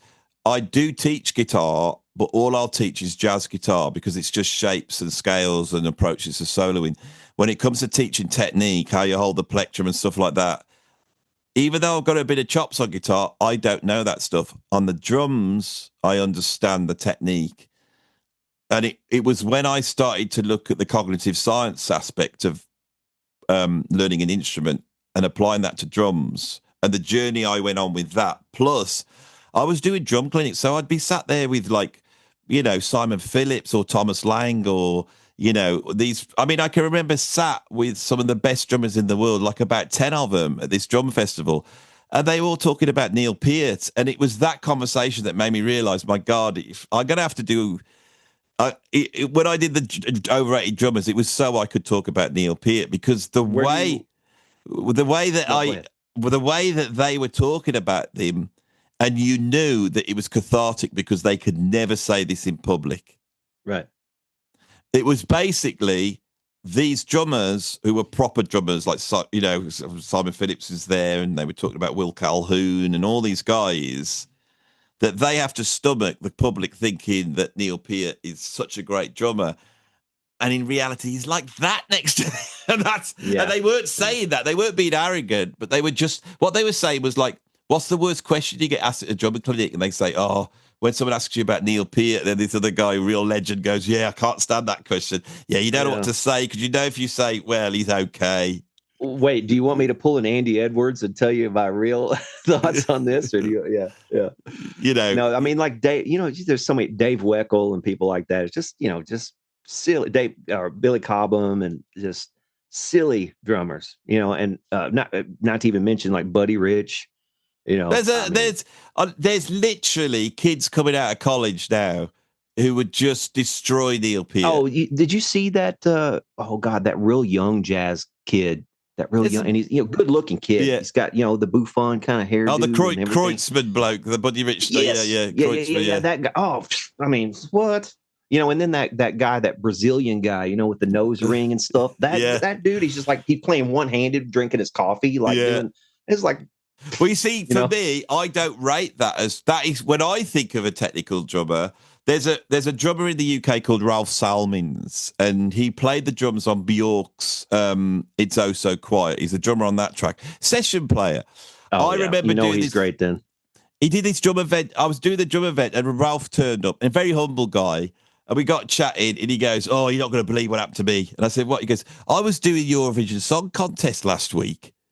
And I said, well, how do they do that? And he goes, we're all under the stage. He says, I'm sat there with my drums. He said, I've got all the tracks charted out in front of me. He said, we don't get any rehearsal with them. So you put the chart, so I'm reading the chart. He said, I can't see the stage, but I've got a screen and there's a conductor there. And then I've got the headphones on with the music. He says, we get to this one song, my headphone goes. Oh. And he goes, and I said, well, what do you do? And he said, a bit of stress, like, he says, because there was 1 billion people watching it live. 1 billion people watching it live. And Ralph Salmins sight read through it just by looking at the conductor and not hearing the track he was playing. Oh, my God. That's chops. That's unbelievable. Neil Peart's not going to do that any time ever. And no rock drummer's and neither am I. That's that, and a lot of it is it's the confidence to know I'll just read it then and I'll nail it. Yeah. It's like the biggest thing about being a player. I've said this a million times. When I was doing the drum clinics, you go out, you're at a drum festival, and they've got some guy, and he's the hottest guy in the town. He's the hot player in the town, and they've booked him on. And when you get there, the guy's terrible and you feel sorry for him because he cannot do it. when he's on the stage with like another famous drummer and another famous drummer, he can't do it. I remember one guy, he was about to go on stage and he went, I can't move my hands. His hands had locked. You see, this is the thing about being a musician, and is you've got to be able to deliver the goods, and you've got to be able to do it now. This is when it's happening. You got to do it now. You know, time sensitive. Last year I was playing in a Police tribute band, and we always just did bars and pubs. A good gig, and I love doing Police tribute bands. We get booked to do this gig. I drive out to it. I'm on the sat nav. When I get there, it's a big festival, and I thought we're probably on one of the side stages. I get there about half an hour before the gig. It's rolling risers. There's 15,000 people there. I wasn't ready for it. So I put the kit on, set it up, they roll it out to the stage, and then suddenly I'm sat there looking at 15,000 people. This last year, this was start playing, and I wasn't ready for it. And I go for my first fill, and it was a disaster. Yeah. Because I wasn't ready. I wasn't ready for it. It was like I was. And you can't say, "Hang on, back up." Yeah, we're up, and I went, Andy, you're a professional drummer. Do the bloody job now. And it was hard to get myself back on track. That's like at the Sabbath show. You know, they had a mishap where they switched drummers, and Chad Smith starts playing, and his drums weren't even on at all, and through the PA, and he's sitting there playing, and the guys on stage might be able to hear him somewhat. Or maybe they can hear him fine in the monitor. So they just keep going, and everybody just keeps going. But it's like you couldn't hear any drums. It was just a bunch of guitars. But I'm sat there, and I can see what's going wrong. Like, the stuff's going wrong all the time. Axl Rose, his monitors weren't right. And I know why his monitors weren't right, because he's scared of not being able to hear himself. And so he's created this piercing sound. Everyone's saying he can't sing. He can sing. He's ridiculous. He's ridiculous, but his voice is so shrill, and then they've got it EQ'd like that. And I thought, why have they EQ'd it like that? I thought it's because he wants to hear it like that, because he's panicking. And he walks across the stage after the first track, and he trips over. And I thought, these guys are nervous. I thought because every time Guns N' Roses plays, everyone's looking to go, is Axl Rose fat? Oh, is he going to be able to sing? And everyone's there to go, he's terrible. And I feel like going, that guy's got he's got the biggest range in rock. All the songs he sings, no other singer can sing. And you're moaning it's because he's a bit wobbly. And it was he does a thing though. It's a form of singing. There's a cheating in it, and it's you can do it. It's almost like it's a falsetto that he does, like on those higher notes. But like Dave Lee Roth does it as well. Yeah. But he does it in like you go, oh, you know, yeah. So but all that shit. When I've played in covers bands, which I've done a lot, the only time you ever do a Guns N' Roses song is when you got a girl singer in, because that's how bloody hard it is. And you got punters watching it, and I go, yeah, but the bar's so high on Axl Rose. So what he's pulling off and running around the stage, and they're all, I could tell they're stressed. And Axl Rose kept jumping onto the beat ahead. Yeah. And it was a lot of them were doing that. The big, Sabbath too. Like that was normally that would be a disaster set. You know, really, because Bill Ward was all over the shop, and some of his fills it almost like he couldn't hear or something. You know what I mean? But you give him, listen, people like that. It's their final show. You give them a wide berth. It's like, look, man, he's a legend. I would challenge that, because I was watching it and I was thinking, God, Bill Ward's a bit wobbly, isn't he? And then suddenly they get to the guitar solo, and I'm listening to it, and I thought, I've heard this before. And I went, oh my God, they're Cream. And he plays like Ginger Baker. And when you listen to it, Geezer Butler's playing like Jack Bruce. Tony Iommi's doing his Clapton, and Bill Ward is unlike any other drummer on that bill. He's not a metal drummer. He's a Ginger Baker style drummer.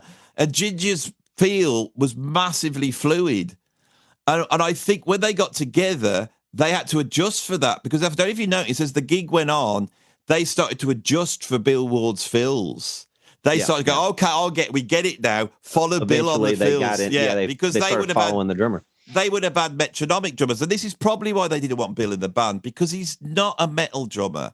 He's like a post-jazz Ginger Baker style drummer. No. But I have to say, his drum sound was the best of anybody. And the actual feel, I know he was dragging all the tempos down.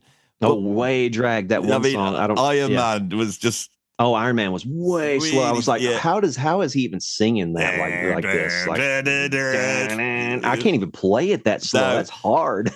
but I thought we're seeing a real band. We're seeing the death of a band that represents something that's going. When I went to see Sting the other day, there's 20,000 people there. He's playing, and I could see they were working out their arrangements before they went on stage. He was changing them on stage. He was looking around. They were jamming. Any other person now will have a click and it's all down on bloody backing track. Sting was playing. It's dying. And Black Sabbath really played, and that's what you saw. Yeah. And yeah. That's what I want. I would much rather have that than a bunch of, absolutely. But that's what I was going to say a minute ago when you were talking about the guy with chops. What was your friend's name that played with Bjork? You were talking about him versus, some Ralph of the Salmons. guys who couldn't possibly do it in that situation. Unfortunately, it's that guy, the highly professional guy, that's the one that AI can replace. The one the one that AI could not replace is the one that it's almost no skill and all heart. It's like, where am I going with this? I have no idea. Let's just do it. It couldn't replace Meg White. That's the irony of this. It's like, it could replace maybe like a Randy Rhoads on guitar, but it couldn't do like it couldn't do Nirvana. Yeah. It's like it's not going to invent something entirely new. It's just going to run over things that's already been done. Or that was another thing. Nuno Betancourt. Oh my God. It's like just fell in with everything. He hit just like every note that was possible to hit. Like that dude was the guy. But the thing we do know is, not only is Nuno one of the greatest rock guitarists in the history of rock music, he looks amazing. I mean, the guy's like 60, I think. He looks amazing. And he also has got all the shapes, and it's like, I just thought, Tom Morello, you made a good decision getting Nuno in the band with you, didn't you? Oh, yeah. He carried it. That's what I was going to say. He carried a lot of those songs, honestly. And I was so surprised, first of all, that Jake E. Lee did not play Embark at the Moon. I was like, why does Jake E. Lee not play? And they had Vernon Reid, who couldn't even play the riff. I was like, what? Yeah. Vernon, did you see that? Where Vernon Reid? No, I didn't see that one. He wasn't hitting any of the. He wasn't hitting any of that stuff. He was going dad, dad, dad, dad, dad, like that. And I was like, what? And they didn't have Jake E. Lee on that song. I was like, wow, that's crazy. My favorite moment has to be, I know I'm an old man, but when Steven Tyler came out and they did Walk This Way, he did such a great job. And Steven Tyler, I couldn't believe it. Yeah, and I expected him to bomb, but his voice was awesome. His voice is awesome. Great. He looked amazing, and he's got to be like 89 or something. Yeah, he looked incredible. And it's like he walks to the front of the stage, and he puts his arm up, and then he scrapes his arm, sniffs it, and says something like, "Smell the air," and it fits the lyric. And I thought, that's a rock star. Yeah. And the thing is, I'm in the chat, and I'm going, you see what Steven Tyler's got? He's got the dirt down. Yeah, and he just came out like look at the crotch kind of thing. It was like, fucking and he's like 70 years old. That's what was great about it, dude. I was like, man, you know what? This is making me want another pointy-headed guitar, dude. Exactly. That's how I felt. Yes. You see, I've got that in me. It's so strong. And when Gojira I can't even say that. When Gojira were on, technically amazing metal band, really precise. They're doing all the fast stuff. The drummer sounds like a machine, but they've got no dirt at all. And when they try and play the Sabbath tracks, swagger, they got no swing. They got no soul. They got no dirt. And those old guys even though they're like old now and look like desiccated, you know what I'm saying? But they just got. Have you ever heard a modern metal band try to play Fairies Wear Boots? It's like they can't do it. You got.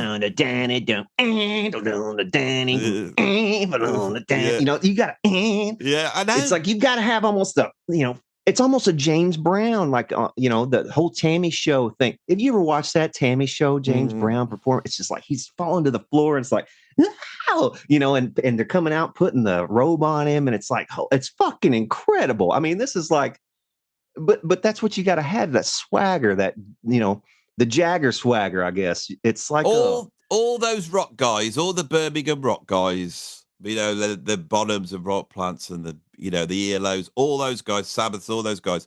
In the 60s, before it happened, they were playing around venues. What songs do you think they're playing? They're playing Uptight by Stevie Wonder. yeah, That's what Tony Iommi's playing. They go, everything is all right. yeah. And that is what Sabbath is. They played soul, they played funk stuff, they played like blues stuff. Everything's a 12/8, 6/8 feel. They've got that down. And metal moved slowly away from that. My thing that got me into music with the new wave of British heavy metal. That was part of it. You know, guys like Yeah. Randy Rhoads, they were bringing in this classical sound and everything was getting a lot changing. But when you go back to those guys now and you listen to them, they've got so much soul. The modern metal bands, well, they don't play on the albums anymore. It's all created in the studio. I hate to say it, but It's all quantized, and like if there are any mistakes or any happy accidents, they quickly erase those. raised, And and everything they put them in time. They put them all in time, and they put it all. It's not in even pitch. just that. It's like they all want to. It's like, oh, this isn't the guitar sound I need for this, or it's like, dude, plug into something, put a couple mics up, and just kind of see what happens. Maybe instead of doing what you've always done to get your sound, maybe move that mic over here and like turn down the gain a little bit and hit the hit the strings. But the engineers don't know how to do it anymore. Something different. The engineers don't know how to do that. But right, you go to music college now. 10 years ago, this wasn't the case. You go to music college now, and these guys are coming in, and they've got the job because they've got a studio at home. They got virtual amps. They've got like all the drum plugins. That's how they know. There's very few people that can sit in a multi-million-pound studio and experiment with that anymore. Yeah. And so the studios are shutting down. I've worked in those places with those engineers. Yeah. And they're the type of guys that know how to put an amp on the floor or put two mics up and get the phase right and then cross it over and do and they know all that stuff. Well, but see, that's kind of what I mean, though. It's like all the knowledge of it. And really what you want to hear now is somebody sitting up in a fucking garage and just putting a couple of microphones up and rocking the fuck out and making an album out of it. You know, it's like, it's almost the Steve Albini sort of approach or something. You know, he wasn't even, you know, crazy on the stuff. He knew what he was doing, but it's like, you know, you listen to like Pixies records or something like that. And it's, but you know, one of my favorite bands is called Thinking Fellers Union Local 282. They were this San Francisco band, late 80s through all the 90s. A lot of lo-fi aesthetic, a lot of noise. The guitars were just kind of it's like Sonic Youth, but way better. It's like with a direction and actual songwriting. They're an incredible band. I think but it's one of those bands. The bands that I've always fallen the deepest in love with are the ones that I could not stand at first. First time I heard Nirvana, couldn't stand it. I was like, what the hell is this? You know, like, what is this stupid crap? You know, I was like, man, I hate that. Don't I? Don't I hate that? Do I hate that? You know, I mean, seriously. And you sit there and think about it. Tool was the same way for me. I know you don't like Tool, but I love Tool. Their album Anima is a fucking masterpiece. It really is. You should give that a chance. I won't. I know you won't, and that's okay. You don't have to like everything I like, but that's a good example of somebody. It's like, I hated it at first, hated it, couldn't stand it, didn't understand it. It was alien to me, and it was alien because I could not feel what they were going for, or I couldn't get into the aesthetic of it or whatever. It took a while, in other words. So, I mean, everything that I've actually fallen in love with, though, has been that way. It's at first it was a shock. And that's why I think art is supposed to be a shock. And I put out a video the other day about this, like the whole AI thing. And like I said, unfortunately, the people who have those chops to be able to to do what you were saying with that drummer friend of yours. I'm playing for a billion people here, and I've got to sight read this. You know, it's almost, I hate to say it, but why does he have a job when we've got AI? It's Yeah, like, just put who the could MIDI just, in and just hit a button and button fuck and it. play. Yeah. Why even risk it? Why risk it would really only take a couple of major, drummers losing it like that. Oh, it wasn't my fault. It was my headphones, but still, it doesn't matter. You're being replaced anyway because we can't risk it again. But It the was a thing disaster. is that I knew this 20 years ago. It's over, right? Yeah. And us having these YouTubes, basically, this is the last gasp of middle-aged men that would rather listen to somebody talk about music than actually put a record on and listen to it, because Yeah. we're just it. And I know that when I came into this, I knew that. But I have tried my hardest to try and bring musicians in, play in the studio, play live, have mistakes. I've tried to do all that and expand on that as I can. But I know that this is the last gasp, and I know that it's over, and I know that music will change now, and it's not changing into something that's bad. It's going to go back to what it was like before the music industry emerged in the 20th century. It's Yeah. going to be about you create your own music. So the companies won't be creating AI. The punters will. The punters will have packages and they will create the music they want to listen to. Yeah. And they will enjoy it. And this is happening now, and they'll share it and they'll say, check out my collection. And you will have huge tracks that will be made by people that aren't musicians. So in other words, it's a bit like in the UK, we had this huge kipper industry because everyone had kippers for breakfast. And it was a massive industry, whole towns based upon the fishing trade, then bringing them in and then packaging them up, getting them out. And then for some reason in the 1930s or 40s, everybody stopped having kippers. And it's gone. And all the skill that to making kippers, catching kippers, cooking kippers, it's all gone. And that always happens, is that this will all die. And we think you have to be able to play music to make it. You won't play music anymore. It's just so obvious. That it won't be. Oh, the companies will just have AI making it. They're going to lose that as well. The punters will, but what you will have, I believe, is punters will still want to actually play instruments. So you'll have a parallel. I think you're going to have a parallel moving away, which sort of is what's happening now. There's loads of people play online. They put their videos up. There's loads of players that swap what they do, and they study the guitar. And there's channels where you get into all that type of stuff. None of these people play in bands. They don't make any music. They don't make any records. The records now, nobody plays on them.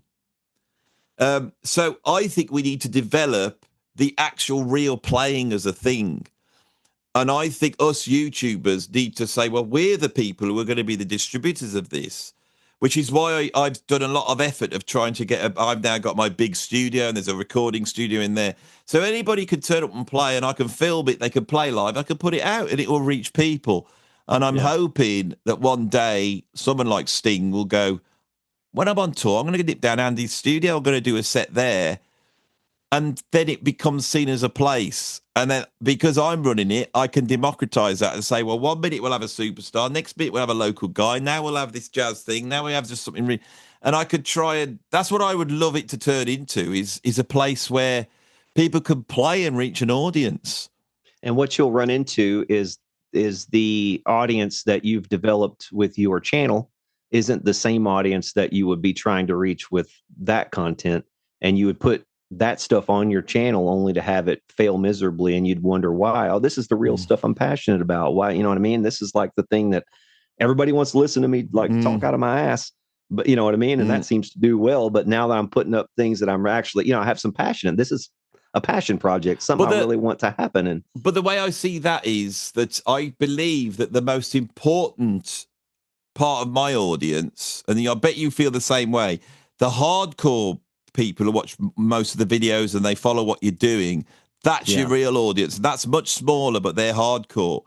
Right. And they want that stuff. I've got chat groups online. I've got a Patreon chat. I've got a WhatsApp chat.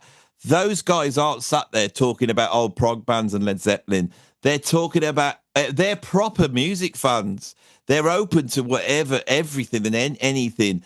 And I Even try 80s music, Andy. way past 80s music. There's a massive Taylor Swift contingent. They're like discussing the best Taylor Swift albums, things like that. They're criticizing me for being too conservative, and I love it. And I have tried consistently on my channel to keep prodding away at stuff that I know the audience that it gets on their nerves. Yeah. Try and keep doing stuff. I see you doing it. It's funny. Every now and then it opens up a door, and before you know it, that becomes, because I started off doing top 10 prog albums, and then when I started criticizing jazz, which had nothing to do with it, those videos were like the video that did like nearly 200,000 views and sort of got me much bigger, which was Why Do All Jazz Musicians Sound the Same? And I got the Marsalis family onto me and all that stuff that happened after that. That video was supposed to be one that would just die. That was like... You're right about that, though. You're right. See, it's that jazz has turned into a discipline, and when something turns from a from a creative living art form into a discipline, it might as well be classical music at that point. You're just going to be reproducing what Beethoven wrote down note for note. That's what's happened to jazz. Yeah. But the thing is that, and then about a few months later, I did my basically say that jazz isn't black music.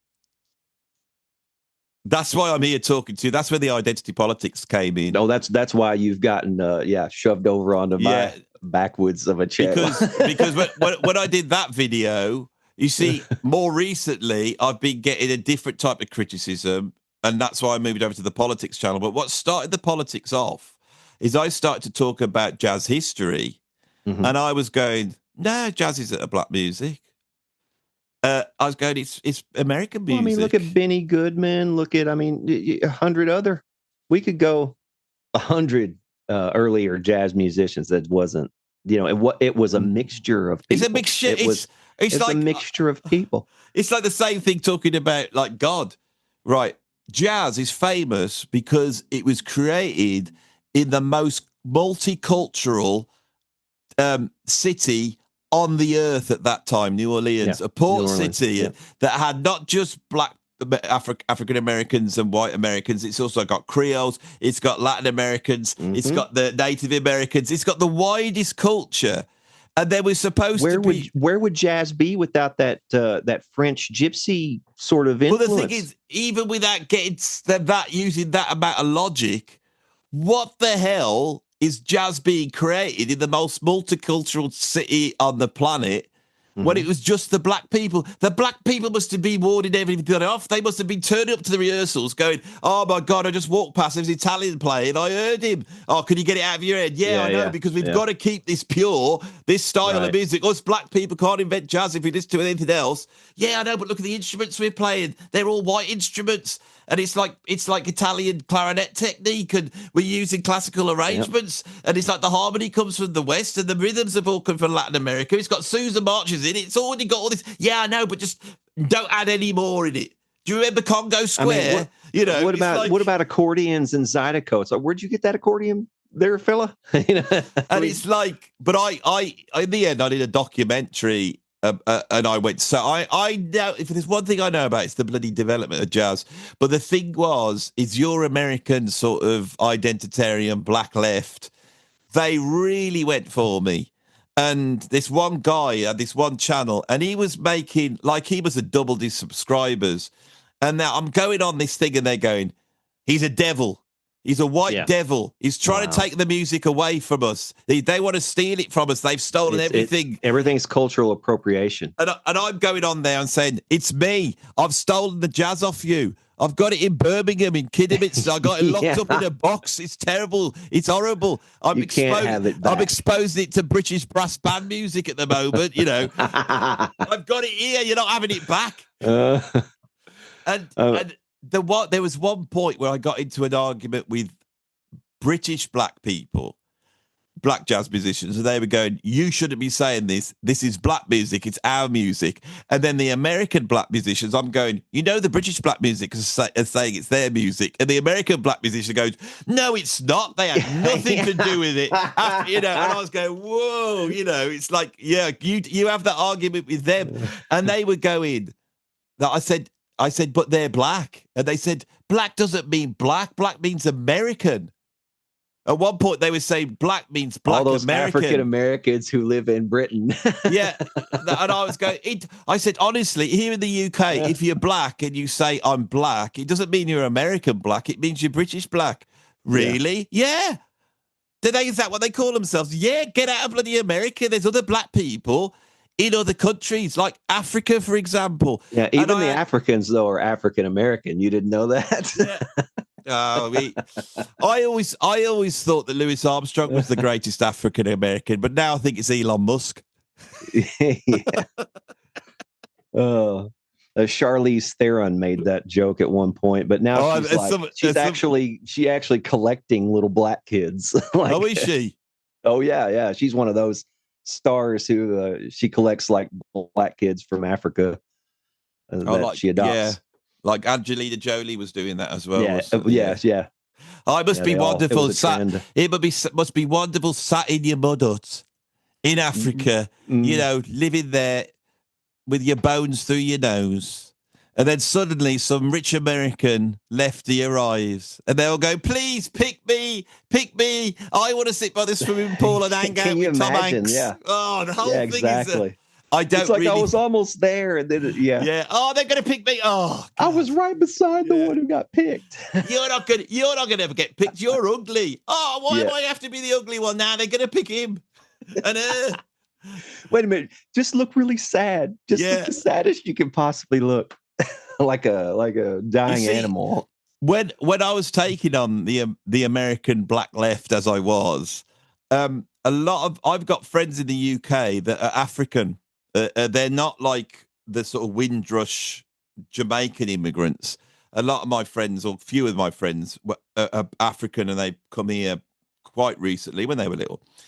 And they were basically feeding me with the arguments against the black left in America because they hated them. And they were saying to me, they go, "I hate American blacks. They talk as though they're talking for all blacks. Black people are this. Black people have this lack of privilege. They have this systemic racism. This is what we've got to do. The things like this." And they were going, "No, we don't." And they're going, "I never get stopped by the police. How dare they say that? The police stop me and I tell them off." And my one friend Rachel who was telling me this, I thought, "Yeah, you ain't going to stop her." And it was everything I was arguing was coming from other black people. I never told them that because I wanted to make sure that I wasn't just, because they're going, "This is a middle-class white bloke from Britain. How dare he talk about who created jazz?" And I felt like going, "You don't even know what jazz is. You've just latched onto it because you want to be proud about something that you believe your ancestors made like 100 years ago, 150 years ago." And hey, guess what? And there's nothing wrong with that. We do the same thing, sure. But it's not true. But it's a conversation. If you go down to New Orleans and find a white person, they got the same bloody ancestors as the black people in New Orleans. Because believe it or not, all the way through this, people had sex with each other, including white people and black people. And a lot of them, it was the slave owner that was having sex with all the slaves. There's billions of people. If you start talking racial purity in America, it's It's absolutely bonkers. You forget though that Barack Obama wasn't the first mixed race president. He was the first African American president. You see, even though he's half white, he's and that's what people say. It's like, "Oh, he was the first black president." No, he wasn't. Yeah, no, he wasn't. You haven't had a black president because he was half black. Yeah, so it's like you'd have to have a bit of white in there just to, because we're more organized now. It's more palatable, I guess. Yeah. Yeah. It's like, I can remember, I would argue they were so racist, these people were that I was talking about. And I was going, "What about a mixed race person? Did they invent jazz?" And they would literally go, "Well, it's not quite the same." But yes, if they identify as black, and I said, so it's basically how black they are. No, okay. So if they're mixed race, because my half of my family, I'm mixed race. No, this one bloke, he goes, white British male, white British middle-aged man says jazz is not black music. They're trying, and he did this video like that. And I messaged him and said, could you change the title of that? And I said, he said, what to? And I said, mixed race British man says jazz is. He goes, you're not mixed race. And I said, I am. My mum's Indian. And he goes, yeah, but you don't look it. So it really is just about how brown you are. And so the ones who really invented jazz are the ones who are really brown. Yeah. Did you ever see that Nick Cannon interview where he's talking about melanated people and the non-melanated people? Like the melanation, I think I have, yes. Comes with he's like melanation comes with soul. It's like that's where we get our soul. If you don't have melanin in your skin, you have no soul. It's like literally no soul. Like he was saying spiritually that they're evil and defunct, like white people. I did it. I've got a video on my politics channel. Like, what? I got a video in it, and there's these black guys on there, and they're going through all the science of it. They go, white people have got no soul. They're like animals. Yeah. Yeah. Basically, that's what they're saying. Like that white people are on the level of animals and are evil because our pineal gland's been calcified. Right. That's why. I've done a whole video on this. And the thing is that I was trying to make the point that people like Louis Armstrong, right? Louis Armstrong's the most important musician of the 20th century. There's nobody greater than Louis Armstrong. And he was a waif from New Orleans. He's not just a black American, he was a poor American. And he's invented popular music. And the thing is as soon as they say it's black music, you go, well, what about Louis Armstrong? They go, well, it's because he's black. And I'm going, it's not because he's black, it's because he was a genius. And blacks can be geniuses. And you're denying him being a genius because you're saying it's because of something to do with his skin color or soul or something like that. And you're trying to say that you've got it. You haven't got one out to what Louis Armstrong's got. Stop trying. What are you? It's like me. I'm like Einstein. Look at my hair. It's like I'm as clever as Einstein because look at my skin color. Look at my hair. Don't call me thick. I'm like Einstein. He's white. And just a point of order. It's actually Louis Armstrong. No, it's Louis Armstrong. It's Louis. I looked into it as deep as I could, and I was calling him Louis Armstrong. And then, because I've always heard Louis Armstrong. They do say that, and he used both ways of saying it. He said it both ways, Louis and Louis. But I think going back to the early days, he would have been a Louis. I've gone so deep into the history of jazz, and what people didn't understand is that I'm trying. A lot of the great jazz musicians, that music's so sophisticated that they could see that by calling it jungle music, black music, it was actually being downgraded because it was seen that these musicians were somehow I don't know, they got these innate talents. They feeling it. They don't. Louis Armstrong wasn't. He could read music better than anybody. He knew all his harmony. And this is a kid off the streets. Solve that one. Yeah. Without any of that, they'd never do it to Mozart. Mozart's a genius. He was just this brilliant genius, could pull things off. Louis Armstrong wasn't. He was just a black guy. He just got soul. No, he wasn't. He was like Mozart. And they deny it. And that was when my channel politicized. But when I was making those videos, I didn't expect those to be a big success, but they were. So I've continually, to go back to the point I was talking about half an hour ago, I've continually tried to expand what my channel does. I'm trying to do it. And now I've done this thing of having now got a separate politics channel. I've got a film channel, which is I'm not talking about much because when people discover it, I want it to have a lot of videos on it. It's only got a few on. So I'm letting that stew, but I want to try and do something with this, which creates a platform for artists. That's really what I want in the end, so that creative people will have something, because it'll be on YouTube, it'll be on the internet for musicians. Yeah. It is now. Well, Andy, man, we've been at it for a long time, and I really appreciate you coming on, dude, and talking about all this stuff. This isn't stuff you're going to hear everywhere.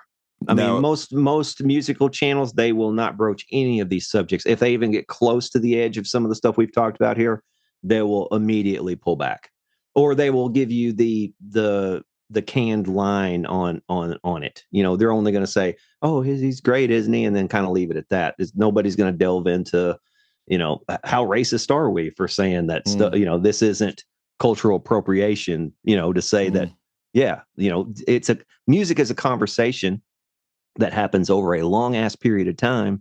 And, you know, there's people who country music came out of Hank Williams talking to a black guy and like, how are you doing that? You know, and it's just like, well, and then you get all these Hank Williams songs. In the end, right? If I'm wrong, and black people did create jazz music, and I've got it wrong, anybody can message me, and I'll have a conversation. And honestly, a lot of the study I've done will not be redundant if they prove that I was wrong. And I will go, you're right there. I had never thought of it like that, because it'll never be a factual reason. It will be a philosophical argument, because that's really what the argument is about. And my argument fundamentally has been no other race claims to own any art form. They don't need to. White people never do it. So black people don't do it, because you're dropping yourself down by going, that's black music, that is. That's, you know, that's Black History Month. Let's have a Pride Month. They demote themselves down, you know, because white people would never do that. And we never. You know what I'm saying? I think they honestly create some of the they create some of the racism they purport to want to avoid. You know, it's they create at this point they're creating it.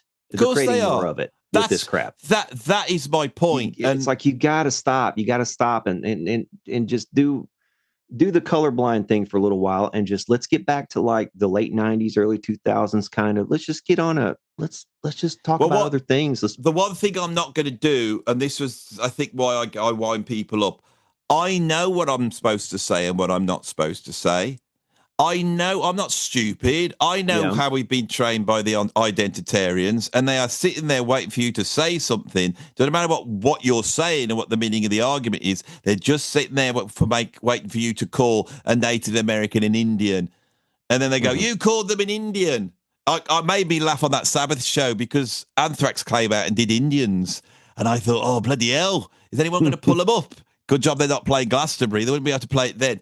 Because you know that they're going to go, oh, that guy, I mean, he was calling Native Americans Indians all the way through. So you know he wasn't educated. He's not done the work. And I at some point just stopped doing. I not kowtowing to that. Come along, have a discussion with me. If you beat me, I promise you, because I'm not invested in this, I will admit you're right. I would admit Ladies you're right. Ladies and gentlemen, Andy Edwards. Thank you, Andy. Appreciate it, man. Thank you so much. We got to do this again. We will. How long have we been going? For it's 3.5 hours. 3.5 hours. It felt like 30 minutes. It really did. Thank you, Andy. Appreciate it. No, seriously, let's do it again. You want to? Yeah, I will. Definitely. I'll switch it off because I'm in control. I'm going to switch it off my end. Okay.